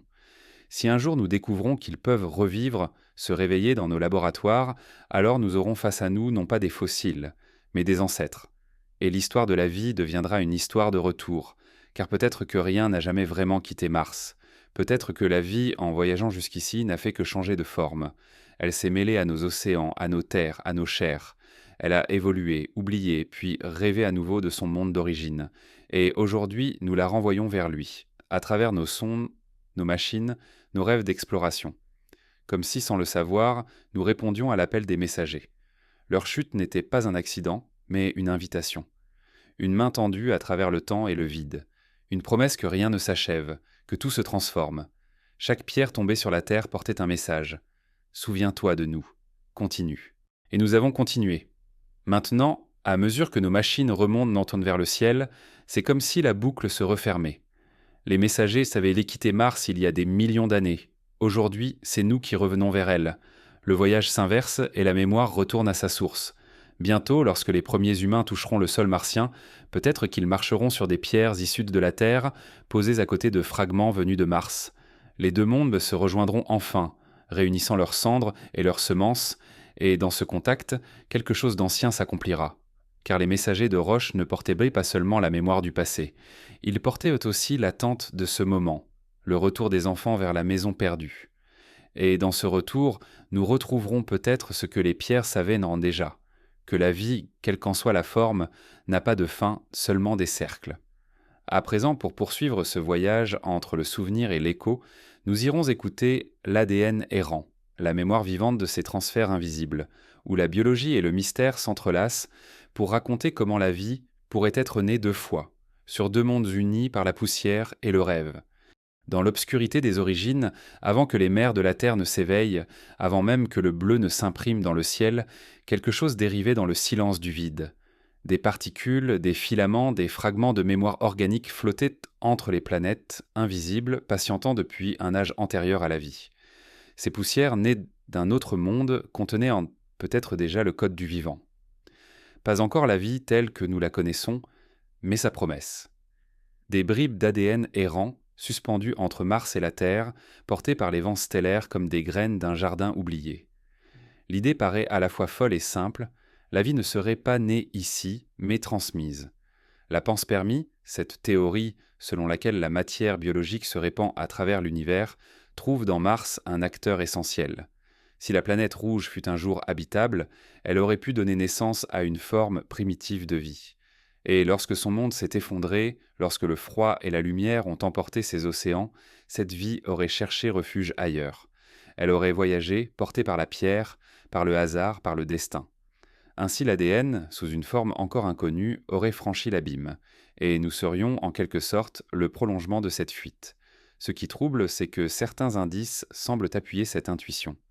Des analyses sur des météorites martiennes ont révélé des molécules organiques complexes, des acides aminés, des chaînes carbonées, des structures presque vivantes. Elles ne prouvent pas que la vie existait sur Mars, mais elles montrent que les éléments de la vie s'y trouvaient déjà. Les mêmes composants que ceux de notre propre corps, le même alphabet. La différence n'est peut-être qu'une question de circonstances, de chaleur, de temps. Mars aurait écrit le premier mot, et la Terre aurait poursuivi la phrase. Si tel est le cas, alors la vie n'est pas une exception, mais une continuité. L'univers tout entier pourrait être traversé par cette même écriture invisible, répétant ses formes, modifiant ses lettres, mais gardant toujours le même sens. Persister. L'ADN errant serait le messager de cette persistance, la preuve que rien ne naît isolé, que tout voyage, se transforme, se souvient. Sur Terre, l'ADN est le langage de la mémoire biologique. Chaque cellule est un livre, chaque organisme une bibliothèque de souvenirs. Mais si nos gènes contiennent des fragments venus d'ailleurs, alors notre propre identité devient cosmique. Nous ne sommes plus seulement des créatures terrestres, mais des êtres stellaires, porteurs d'une mémoire interplanétaire. Nous portons peut-être, sans le savoir, la trace d'un monde disparu, la signature d'une civilisation minérale ou le reflet d'un océan qui n'existe plus. Les scientifiques étudient aujourd'hui les similitudes entre les conditions martiennes anciennes et celles de la Terre primitive. Les deux mondes ont connu une période où la chaleur, l'eau et les composés chimiques coexistaient dans un équilibre fragile. Il n'est pas impossible que la vie ait émergé sur les deux, mais que seule la Terre ait pu la préserver. Dans ce cas, l'ADN errant serait à la fois une migration et un écho. Mars aurait engendré la possibilité, la Terre l'aurait gardée. L'une a semé, l'autre a fait pousser. Et si la vie martienne n'avait pas disparu, mais simplement changé d'état? Si au moment où le champ magnétique s'est effondré et où les mers se sont retirées, la vie s'était miniaturisée, repliée sur elle-même, adoptant la forme la plus pure et la plus résistante. L'information? L'ADN est une mémoire compressée. Il peut survivre à l'absence de chaleur, de lumière, d'air. Il peut attendre. Peut-être que sur Mars, au fond des glaces, dans les grottes souterraines, il existe encore des filaments d'ADN endormis, vestiges d'une lignée ancienne. Et peut-être que, d'une certaine manière, il attend notre retour pour se réveiller. Ce qui fascine dans cette hypothèse, ce n'est pas seulement sa dimension scientifique, mais sa portée existentielle. Si nous venons de Mars, si notre biologie est le fruit d'un exil, alors chaque être vivant sur Terre est un souvenir. Nous serions la mémoire de Mars, transformée, dispersée, métamorphosée. Nos corps contiendraient le récit de ce voyage. Dans le code de nos cellules, on pourrait lire le passage d'un monde à un autre, la trace d'un ciel rouge et d'un adieu silencieux. Mais cette idée soulève aussi une autre question. La vie peut-elle vraiment appartenir à un lieu? Si elle est capable de voyager à travers le vide, de renaître ailleurs, alors elle n'a pas de patrie. Elle est la manifestation du mouvement, du changement, de la survie. L'ADN errant serait alors la métaphore de l'esprit universel, toujours en quête d'un nouveau refuge, d'une nouvelle forme, d'un nouveau rêve. Les premiers hommes qui marcheront sur Mars porteront dans leurs veines le souvenir du sol sur lequel ils poseront les pieds. Ce sera une rencontre entre deux fragments d'un même être. La poussière rouge reconnaîtra son enfant. Ce moment, s'il advient, sera moins une conquête qu'un retour, un dialogue entre l'origine et sa continuité.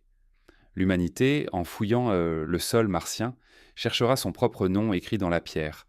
Et si l'on trouve un jour un ADN martien, une séquence étrangère mais familière, une forme d'écriture biologique parallèle à la nôtre, ce ne serait pas une découverte scientifique, mais une révélation intime. Nous ne serions plus seuls dans la vie, ni dans la mémoire. Car toute forme de vie, même éteinte, porte une intention, une direction. Trouver un ADN martien, ce serait retrouver une autre version de nous-mêmes. Peut-être plus ancienne, peut-être plus sage, peut-être plus silencieuse.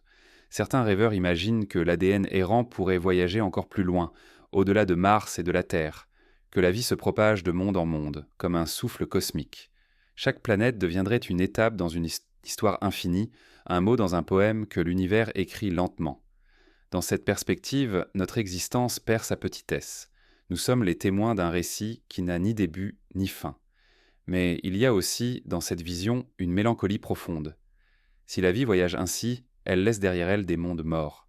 Chaque naissance est précédée d'une extinction. Chaque foyer nouveau est le fruit d'un adieu. L'ADN errant est donc à la fois porteur de vie et messager du deuil. Chaque graine qui germe porte en elle la poussière de son monde perdu. Nous vivons grâce à la mort d'une autre terre, grâce à la disparition d'un autre ciel. Pourtant, ce cycle a une beauté inégalée. C'est le langage même de la continuité. Rien ne se perd, tout s'adapte, tout circule, la matière devient esprit, l'esprit devient matière, encore et encore. Mars et la Terre ne sont que deux battements d'un même cœur.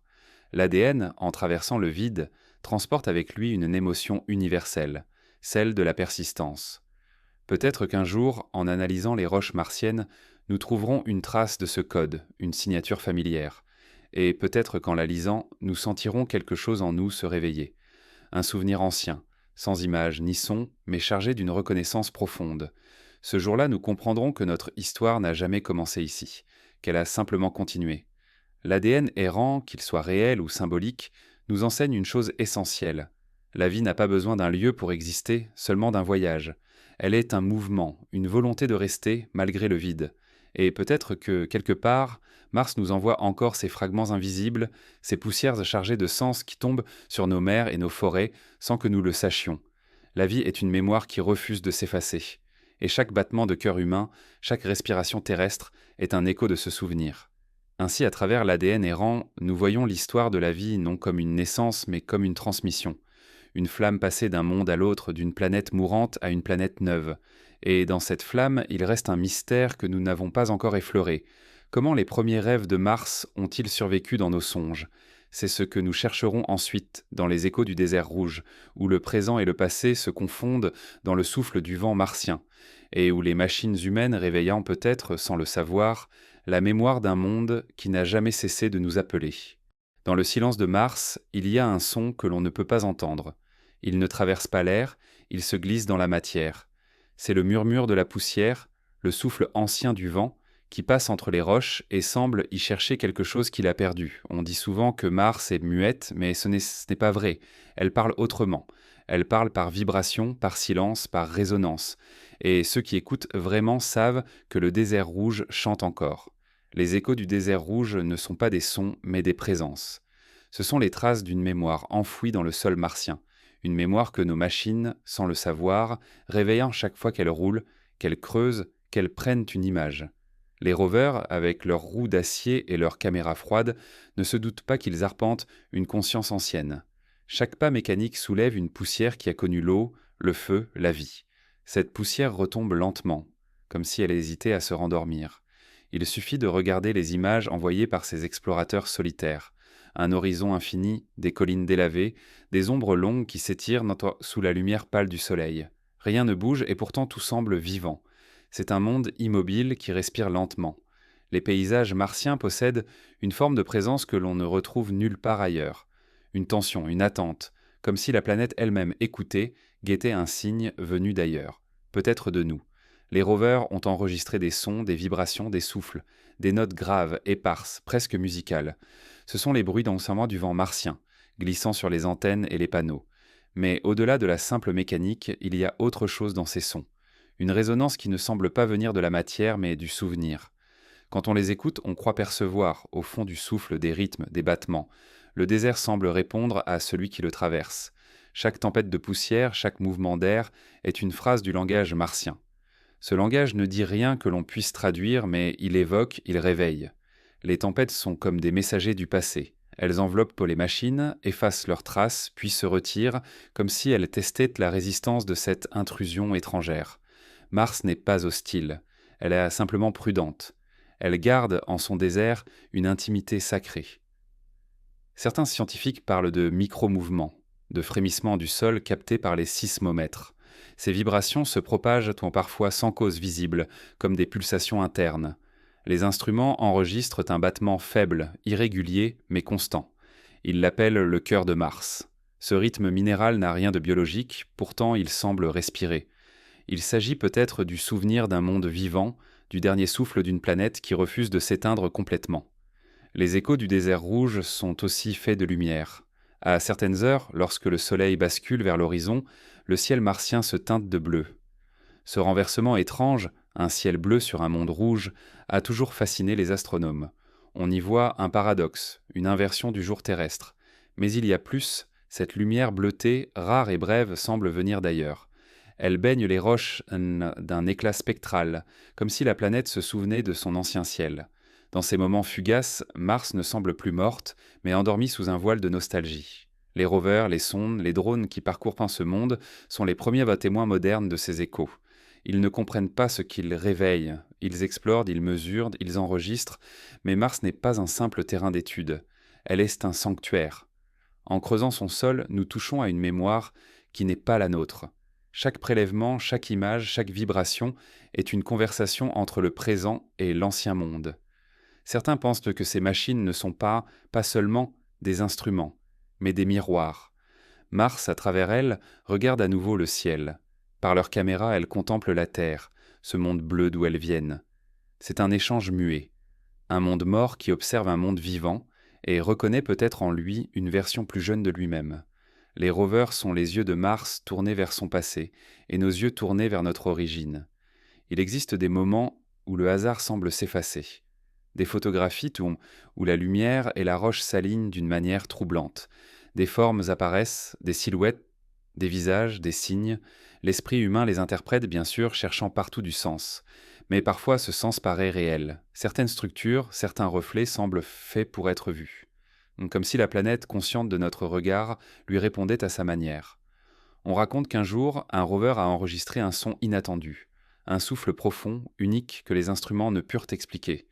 Ce n'était ni le vent, ni le bruit d'un moteur, ni un impact, juste un soupir. Une note longue, vibrante, comme si la planète, un instant, avait parlé. On ne l'a jamais entendu à nouveau. Les ingénieurs ont parlé d'un bruit parasite, d'un effet de résonance. Mais ceux qui l'ont écouté ont ressenti autre chose, une forme d'appel, une reconnaissance. Comme si Mars, l'espace d'un souffle, avait répondu à sa propre solitude. Il y a dans ces récits une vérité plus profonde que les chiffres. La Terre écoute Mars, mais Mars peut-être nous écoute aussi. À travers nos signaux, nos sondes, nos transmissions, elle reçoit à nouveau la chaleur d'une présence. Nous envoyons des ondes et elles rebondissent sur sa surface comme un écho qui revient à nous. C'est un dialogue ancien qui recommence, un murmure entre deux mondes reliés par la mémoire. Les échos du désert rouge ne sont pas seulement ceux du vent et des machines, ils résonnent aussi dans nos rêves. Combien d'artistes, de poètes, d'inventeurs ont rêvé de Mars avant même de la voir, comme si l'idée de cette planète vivait déjà en nous, comme un souvenir transmis à travers le temps. Peut-être que ce souvenir vient justement de là, d'un passé oublié où notre essence, sous une autre forme, marchait déjà sur ce sol. Les échos que nous percevons ne sont pas des voix étrangères, mais des reflets de notre propre mémoire. Mars nous appelle parce qu'elle nous reconnaît, et nous répondons sans en avoir conscience. L'exploration martienne n'est pas seulement un acte scientifique, c'est une quête spirituelle. Nous cherchons à comprendre ce monde parce qu'il nous ressemble, parce qu'il porte notre propre mélancolie. Ce désert rouge est le miroir d'une solitude cosmique, la solitude d'un être qui se souvient d'avoir été vivant. Les tempêtes, les crevasses, les montagnes silencieuses de Mars ne sont pas des obstacles, mais des champs fossilisés. Elles nous racontent, dans leur langage d'érosion et de lumière, ce que fut l'éclat du monde avant l'oubli. En les étudiant, nous apprenons à écouter. Et dans cette écoute, quelque chose change en nous. Nous cessons de voir Mars comme une planète morte et commençons à l'apercevoir comme une mémoire vivante. Il viendra un jour où l'homme, debout sur le sol martien, enlèvera son casque et tendra l'oreille, même si l'air ne porte pas le son. Il écoutera, et dans le silence, il entendra ce que les machines n'ont pas su comprendre, le chant du désert, le battement lent d'un monde ancien. Ce sera un moment de communion, une reconnaissance entre deux solitudes enfin réunies. Alors, les échos du désert rouge cesseront d'être des murmures lointains. Ils deviendront une symphonie, celle du souvenir retrouvé, du dialogue entre la pierre et la chair, entre le passé et le présent. Et lorsque ce moment viendra, nous comprendrons que Mars n'a jamais cessé de parler, que depuis le début, elle nous appelait par le vent, par la lumière, par le rêve. Dans la prochaine étape, nous quitterons la surface et plongerons dans la mémoire des anciens mythes. Nous écouterons les enfants de Mars, ces histoires d'élan terrestres qui portent, depuis des millénaires, la rumeur d'un lien oublié entre l'humanité et la planète rouge. Depuis les débuts de la mémoire humaine, Mars n'a jamais été une simple étoile dans le ciel. Sa lumière rouge, vibrante et instable, a éveillé quelque chose de profond, un souvenir que les civilisations ont traduit chacune à leur manière. Dans toutes les langues anciennes, elle porte un nom de feu, de guerre, de passion et de pouvoir. Pourtant, sous cette apparence belliqueuse, il y a une autre histoire, plus secrète, plus intime, celle d'un lien perdu entre la Terre et la planète rouge. Les mythes, les légendes, les rêves des hommes semblent le dire depuis toujours. Nous ne sommes peut-être pas nés ici, mais là-bas, dans ce monde déserté qui fut jadis vivant. Nous serions les enfants de Mars. Dans les récits mésopotamiens, Mars était appelé Nergal, le dieu de la mort et de la renaissance. Il régnait sur les profondeurs, non comme un démon, mais comme un gardien des cycles. Son regard rouge dominait les nuits, rappelant aux hommes que toute lumière vient d'un feu ancien. Chez les Égyptiens, la planète était associée à Horus l'Ancien, l'œil brûlant qui surveillait la Terre.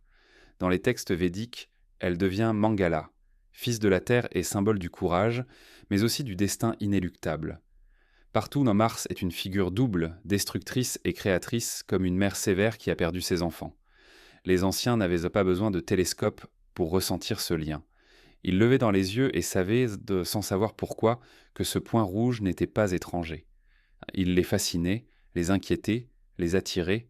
Les prêtres, les astronomes, les poètes en parlaient avec une étrange familiarité, comme s'ils se souvenaient d'un lieu qu'ils n'avaient jamais vu. Et dans leurs récits, on retrouve souvent la même idée, celle d'un peuple venu du ciel, d'êtres rouges, de dieux tombés du feu, qui enseignèrent aux hommes les arts, les lois, le langage.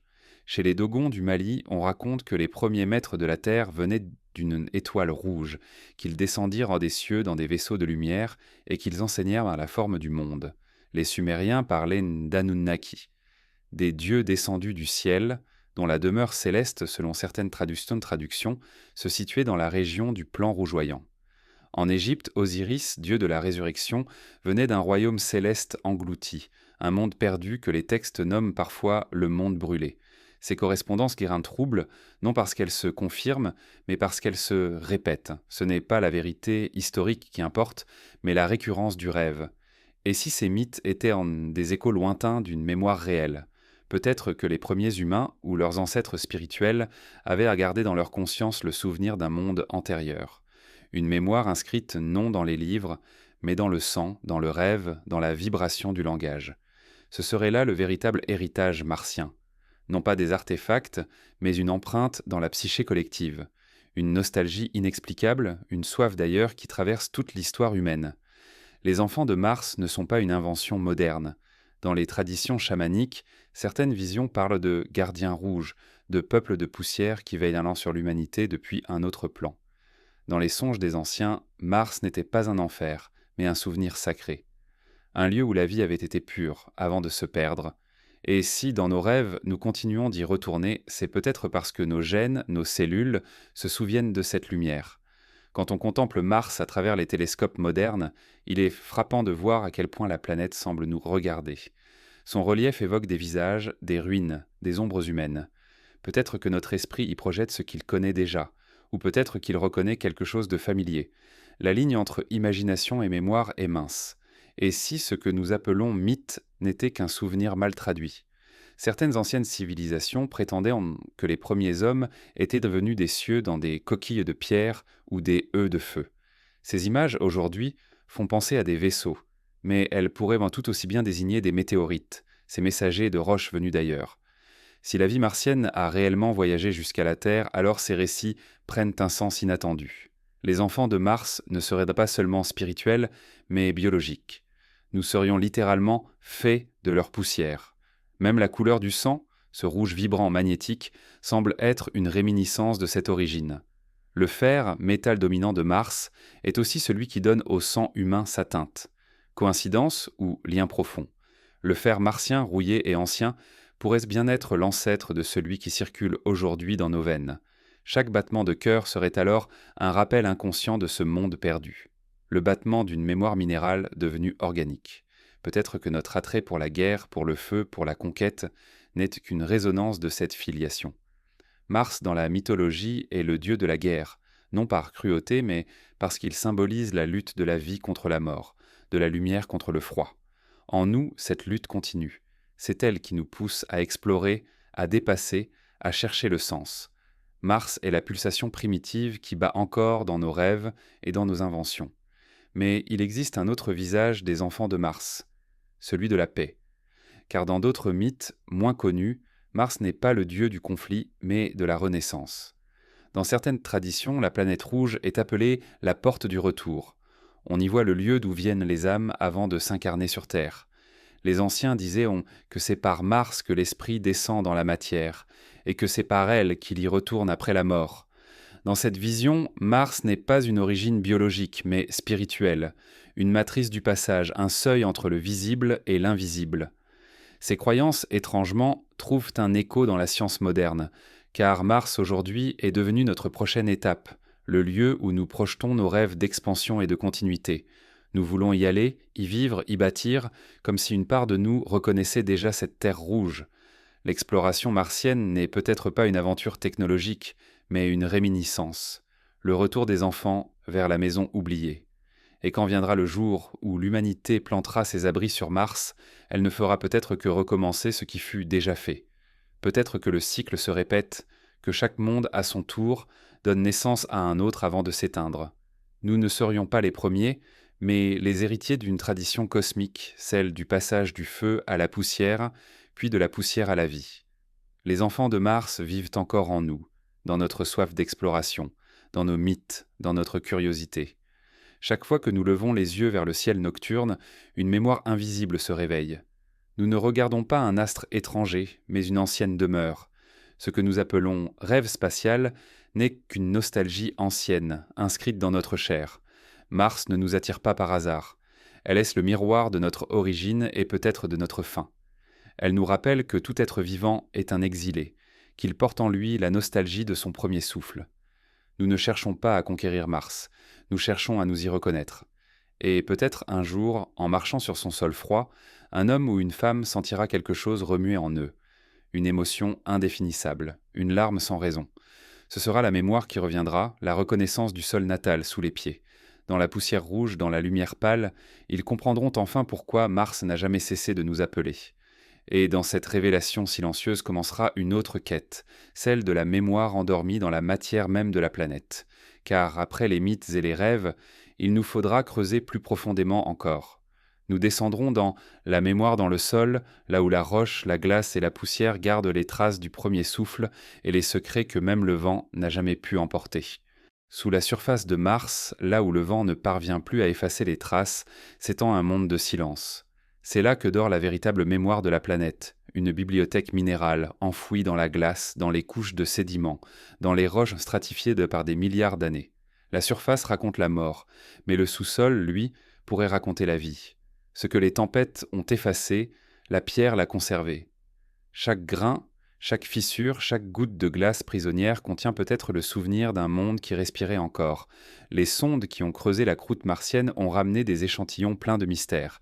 À quelques centimètres sous la poussière, la composition change. La couleur aussi. Les instruments détectent des traces d'argile, de sel hydraté, de molécules organiques. Autant de signes qu'autrefois, ici, l'eau coulait, stagnait, nourrissait.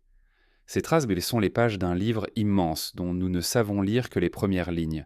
Le reste dort dans les profondeurs, là où la lumière n'a jamais pénétré. Les chercheurs rêvent d'aller plus loin, de creuser jusqu'à la glace millénaire, jusqu'à ces nappes enfouies où le temps s'est arrêté. Là, sous des mètres de roche, la température est stable, le silence total. Rien ne bouge. Ce sont des conditions idéales pour la conservation de la mémoire. Si la vie a existé, si elle a laissé une empreinte, c'est là qu'elle se trouve, figée mais intacte, comme un souvenir suspendu entre la matière et le néant. La mémoire dans le sol n'est pas seulement biologique, elle est géologique, poétique, spirituelle. Mars, en perdant sa surface, a gardé son cœur.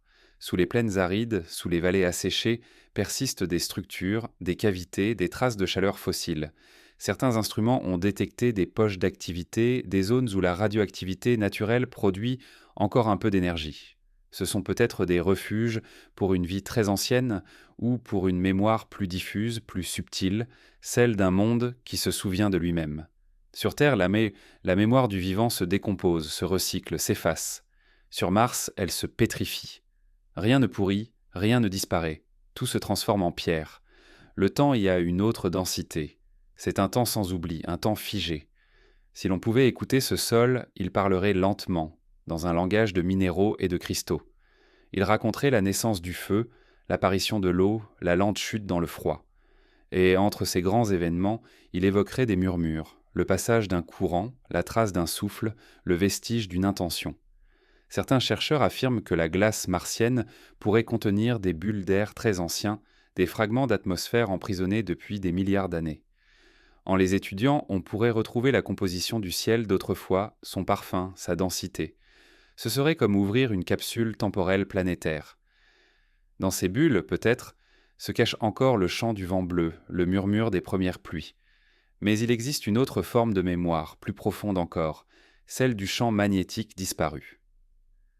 Les roches conservent une orientation, une polarité fossile, un vestige du mouvement du cœur martien.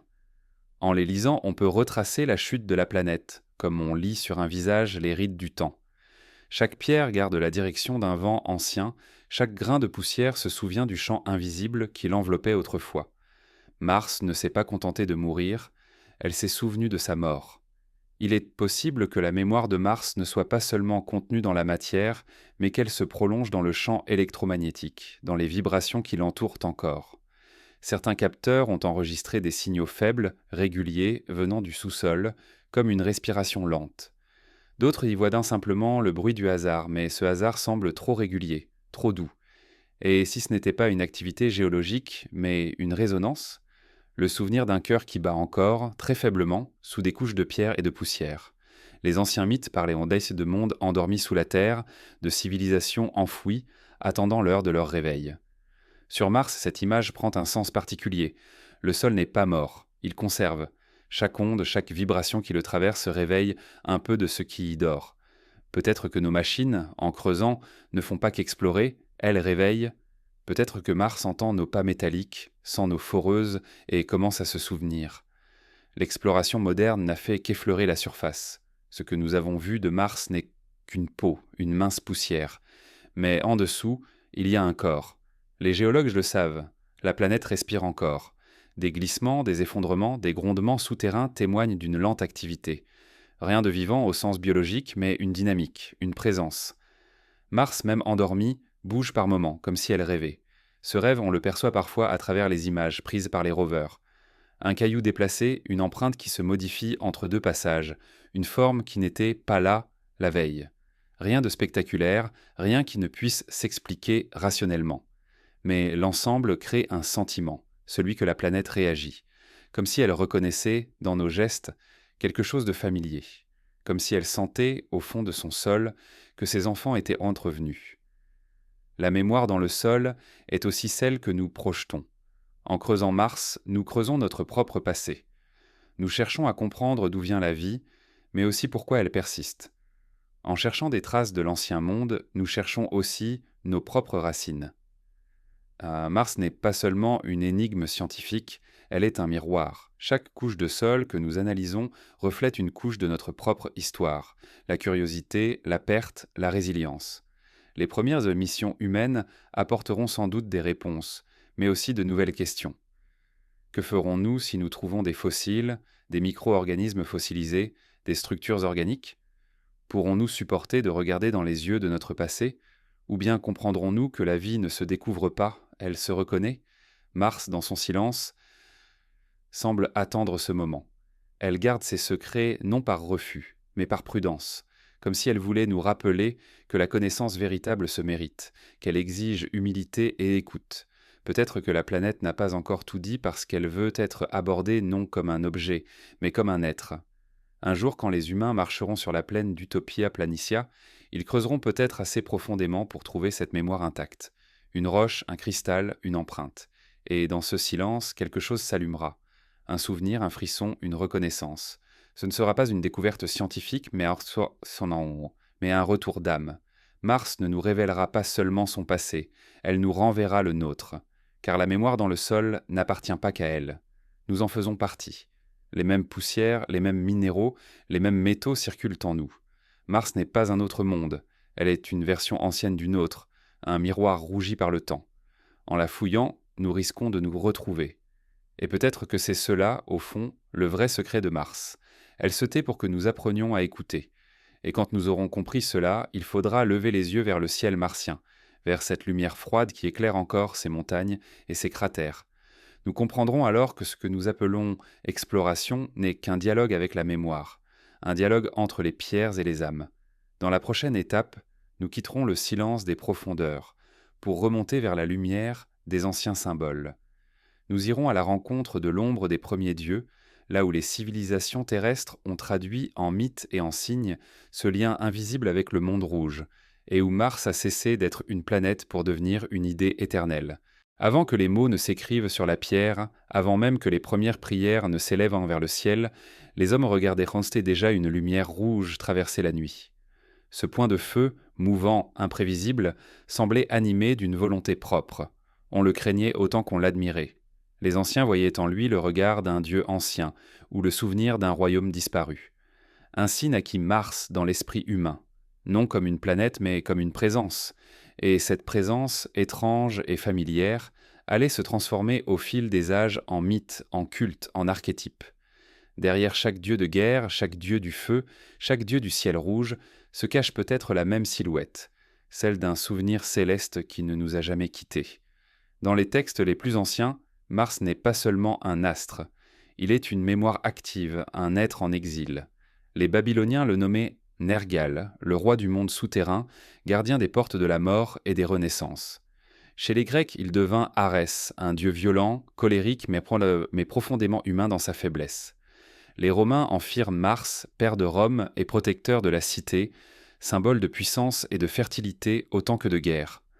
Plus loin, chez les peuples d'Asie, d'Afrique ou d'Amérique, on retrouve des divinités rouges, des guerriers célestes, des flammes dansantes dans le ciel. Ces figures se répètent comme des reflets d'un même souvenir universel. Pourquoi tous ces peuples, séparés par le temps et l'espace, ont-ils attribué à Mars un rôle si central dans leur cosmogonie ? Pourquoi cette couleur rouge, ce feu suspendu, évoquait-il toujours la création et la destruction à la fois ?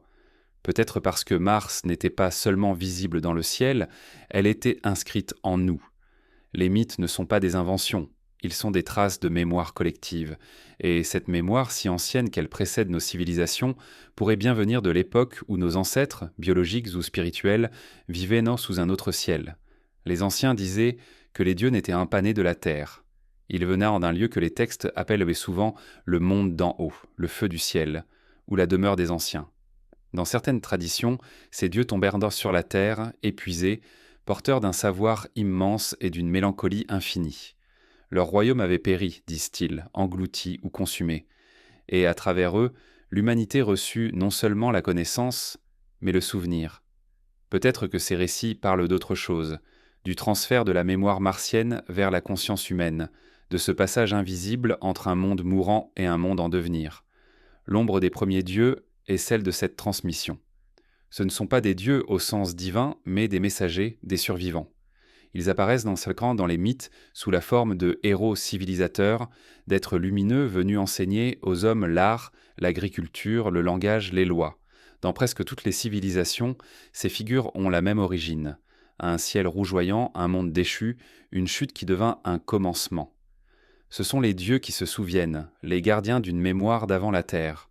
Il existe une étrange constante dans ces récits. Les premiers dieux sont toujours liés à la pierre, à la poussière, au métal. Ils ne viennent pas comme des esprits, mais comme des corps lourds, tangibles, faits de matière. Certains descendent dans des navires de feu, d'autres se lèvent du sol lui-même. Ils ne sont pas étrangers à la terre. Ils y retournent. Leur chair, dit-on, était rouge ou dorée, leur souffle brûlant, leurs yeux semblables à des soleils.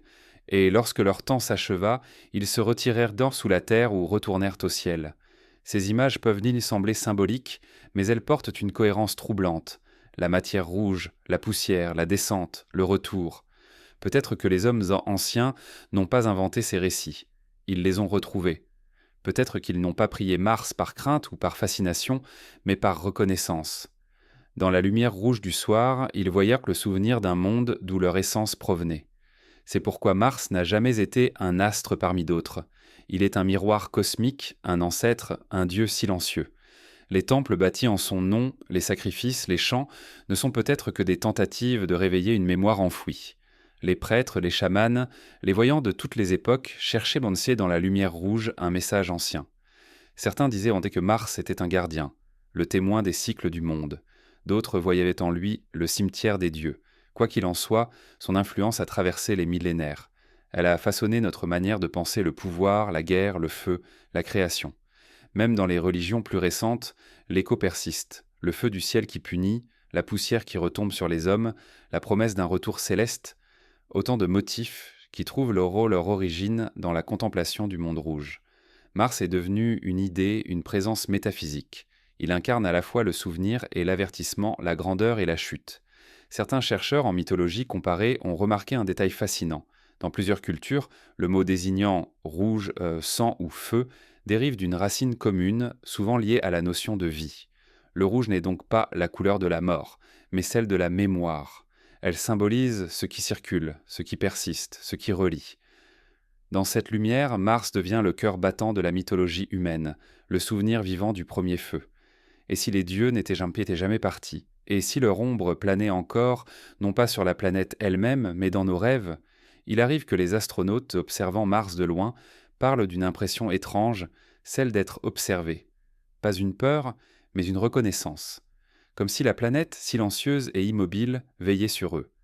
Peut-être est-ce cela, l'ombre des premiers dieux, la conscience d'un regard immatériel, d'une présence ancienne qui nous accompagne depuis toujours. La science moderne ne croit plus aux dieux, mais elle continue, sans le dire, à les chercher. Chaque mission vers Mars est une offrande, chaque image transmise une prière. Les rovers avancent dans la poussière comme des prêtres aveugles, guidés par la foi de ceux qui les ont envoyés. Et peut-être que Mars, à sa manière, répond. Dans les tempêtes de sable, dans les lumières étranges coupées au crépuscule, dans ces éclats d'énergie captés par nos instruments sans explication. La planète semble parfois murmurer, non des mots, mais une intention. L'ombre des premiers dieux ne plane pas seulement sur Mars, elle se déploie sur Terre dans nos mythes, nos rêves, nos architectures. Les pyramides, les cercles de pierre, les igouras orientés vers les étoiles, tout cela témoigne d'un même élan, celui de renouer avec le ciel perdu. L'humanité, depuis toujours, tente de reconstruire sur Terre le souvenir d'un ailleurs. Mars est cet ailleurs originel, le sanctuaire oublié dont nous essayons, siècle après siècle, de retrouver la forme. Peut-être que ces dieux n'étaient pas des êtres, mais des idées, des fragments de mémoire incarnés dans la conscience humaine. L'ombre des premiers dieux, c'est le poids du souvenir collectif, cette impression d'avoir déjà connu le feu, la chute, le recommencement. C'est le sentiment que notre histoire ne commence pas ici, mais se poursuit, et quand bientôt l'homme posera le pied sur Mars, cette ombre s'étendra à nouveau. Non plus comme un mythe, mais comme une présence retrouvée. Les premiers explorateurs sentiront peut-être, sans comprendre, le souffle ancien des premiers dieux dans le vent glacé, la vibration du sol sous leurs pas. Ce ne sera pas une rencontre, mais une reconnaissance. Alors Mars cessera d'être une planète de légende. Elle redeviendra ce qu'elle a toujours été, le berceau d'une mémoire, le témoin d'un passage. Et dans cette révélation naîtra la dernière étape de notre voyage, le retour. Car si les premiers dieux nous ont transmis leurs souvenirs, c'est peut-être pour que nous achevions ce qu'ils ont commencé. Dans la dernière partie, le retour des exilés, nous verrons comment l'humanité, en retrouvant Mars, fermera la boucle de son exil, redécouvrant non seulement un monde, mais la mémoire de tout ce qui fut perdu. Un jour viendra, peut-être demain, peut-être dans un siècle, où le ciel de Mars ne sera plus regardé depuis la Terre, mais depuis la surface elle-même. Ce jour-là, l'humanité posera à nouveau le pied sur la planète rouge. Les premiers pas ne résonneront pas comme une conquête, mais comme un retour. Car, sans le savoir, nous aurons refait le chemin à l'envers, celui qu'une mémoire ancienne avait déjà tracé avant nous. Nous ne coloniserons pas Mars, nous rentrerons à la maison. Le retour des exilés ne sera pas un triomphe, mais un murmure. Il n'y aura ni drapeau, ni cris, ni musique. Seulement le bruit feutré du vent glissant sur les combinaisons, le craquement du sol sous les pas et au-dessus, la lumière pâle d'un soleil lointain. Ce moment sera d'une simplicité bouleversante, le silence d'une planète et la respiration humaine s'y rejoignant pour la première fois depuis des milliards d'années. Certains diront que ce sera le commencement d'une ère nouvelle, mais en vérité ce sera une réminiscence. L'homme, en foulant le sol martien, ne découvrira rien, il se souviendra. Il sentira sous ses pieds une vibration subtile, comme un écho reconnaissant. La poussière rouge se collera à sa peau, et dans ce contact, il y aura quelque chose de familier, d'intime, comme une caresse venue du passé. Ce ne sera pas la rencontre entre deux mondes, mais la jonction d'une mémoire dispersée. Depuis la nuit des temps, l'humanité s'est cherché un foyer dans les étoiles. Nous avons voulu savoir d'où nous venions, pourquoi nous étions là. Chaque religion, chaque science, chaque rêve porte en lui cette même question. Qui a allumé la première flamme ? Mars, silencieuse et lointaine, pourrait bien être la réponse. Elle n'est pas une étrangère. Elle est notre ombre ancienne, notre visage avant le réveil. En revenant à elle, nous ne faisons que remonter notre propre lignée cosmique. Les premiers colons martiens vivront dans des dômes transparents, au milieu d'un désert sans bruit. Leurs maisons seront faites de glace et de métal, leurs jardins suspendus sous la lumière artificielle. Mais parfois, quand les tempêtes se calmeront, ils sortiront marcher dans la poussière. Ils verront les vallées et les montagnes, les cratères immenses, les traces fossilisées des fleuves disparus. Et ils comprendront, ils sauront qu'ils ne sont pas les premiers à contempler ce paysage. Une émotion ancienne les traversera comme si des milliers d'yeux invisibles regardaient à travers eux. Mars les reconnaîtra. Le retour des exilés ne sera pas une simple aventure humaine. Ce sera un événement cosmique. Le moment où une mémoire enfouie retrouvera son souffle. La planète, depuis des millénaires, dort sous sa carapace de glace et de sable. Mais lorsque la chaleur reviendra, celle des feux humains, des machines, du souffle vivant, quelque chose changera. Le froid reculera, les ombres se déplaceront, et peut-être qu'une vibration nouvelle se répandra sous le sol. Ce ne sera pas la résurrection d'une planète, mais celle d'un lien. Il est possible que, dans les profondeurs martiennes, certaines formes de vie aient attendu ce moment. pas des créatures, au sens terrestre, mais des présences microscopiques, fossiles, endormies, des bribes d'ADN, des structures, des ombres biologiques. Quand la chaleur humaine se répandra, peut-être qu'elles se réveilleront. Et alors, dans les laboratoires du futur, nous verrons l'impossible se produire. La rencontre étrange entre la vie d'hier et celle d'aujourd'hui, entre le souvenir et la chair. Ce sera la première conversation entre deux ères du vivant. Mais le véritable miracle ne sera pas scientifique, il sera spirituel. En retrouvant Mars, l'humanité se redécouvrira elle-même. Ce que nous cherchons dans les étoiles n'a jamais été ailleurs. C'est la mémoire de ce que nous avons été. Nous ne partons pas vers l'inconnu, nous retournons vers l'intime. Chaque rover, chaque satellite, chaque pas posé sur cette terre rouge n'est qu'un geste de reconnaissance. Les poètes du futur écriront que Mars a été notre première tombe et notre dernier berceau. Une planète qui a connu la vie, la perte, puis le silence, et qui, des millions d'années plus tard, voit revenir ceux qu'elle a jadis enfantés. Les exilés reviennent avec leurs machines, leurs souvenirs et leurs doutes. Ils reviennent donc pour réparer le lien brisé entre la matière et l'esprit, pour redonner au cosmos la mémoire qu'il avait perdue. Ce retour n'aura pas la forme d'une conquête, mais car son mental, c'est d'une réconciliation. Les colons martiens ne bâtiront pas seulement des villes, ils bâtiront une continuité. Leurs pas, leurs voix, leurs gestes feront partie d'un dialogue avec la planète.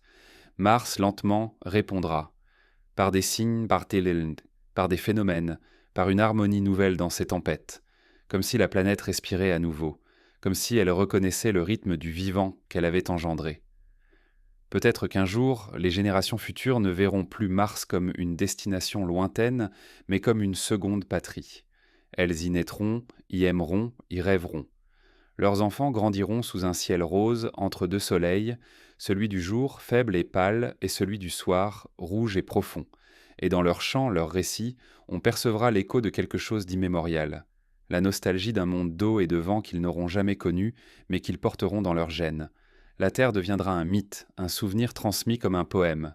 L'exil, à son tour, se renversera. Mais l'histoire ne s'arrêtera pas là, car le retour des exilés ne signifie pas la fin du voyage. Chaque retour porte en lui le germe d'un nouveau départ. Les humains de Mars, un jour, lèveront à leur tour les yeux vers le ciel, vers d'autres points lumineux, d'autres terres possibles. Ils construiront des vaisseaux faits du métal de leur monde rouge et ils partiront, vers d'autres planètes, d'autres soleils, et peut-être qu'ils emporteront avec eux un peu de la poussière martienne, un peu de sa mémoire. Ils deviendront, à leur tour, les exilés d'un autre monde. Le cycle se répétera, comme il l'a toujours fait. Car le voyage était la nature même du vivant. L'univers n'était qu'une migration infinie de la lumière vers la conscience. Mars n'a pas seulement donné la vie, elle a enseigné le mouvement. L'exil n'est pas une punition, c'est un héritage. Les étoiles, les planètes, les êtres vivants, tout circule, tout se cherche, tout revient. Nous ne sommes pas les maîtres de ce destin, seulement ses témoins. Peut-être qu'à la fin de tout cela, lorsque nos descendants auront parcouru le cosmos, ils comprendront enfin le sens de cette boucle, que la vie n'a jamais cessé de se propager, que chaque monde n'est qu'une étape du grand souffle. Mars fut la première, la Terre la seconde, et quelque part déjà un troisième monde attend. Alors en contemplant une dernière fois le ciel martien, les exilés comprendront. Ils sauront que ce n'était pas un voyage à travers l'espace, mais à travers la mémoire. Ils comprendront que la distance n'existe pas, que chaque planète, chaque cœur battant, chaque étoile est reliée à la première étincelle, celle qui, un jour, dans un océan rouge et calme, fit naître la conscience. Le retour des exilés est la fin d'un cycle, mais aussi son commencement. Mars, dans son silence millénaire, aura enfin retrouvé sa voix. Non plus celle des tempêtes ou du vent, mais celle du souvenir vivant. Et cette voix dira sans mots, sans son, simplement dans la lumière. Rien ne meurt, tout revient, tout se souvient. Alors le désert rouge ne sera plus un tombeau, il deviendra une prière, une offrande faite à l'univers par la main de ceux qui reviennent, et le sable, soulevé par leurs pas, s'élèvera une dernière fois vers le ciel, comme pour saluer ceux qui, enfin, ont retrouvé leur chemin.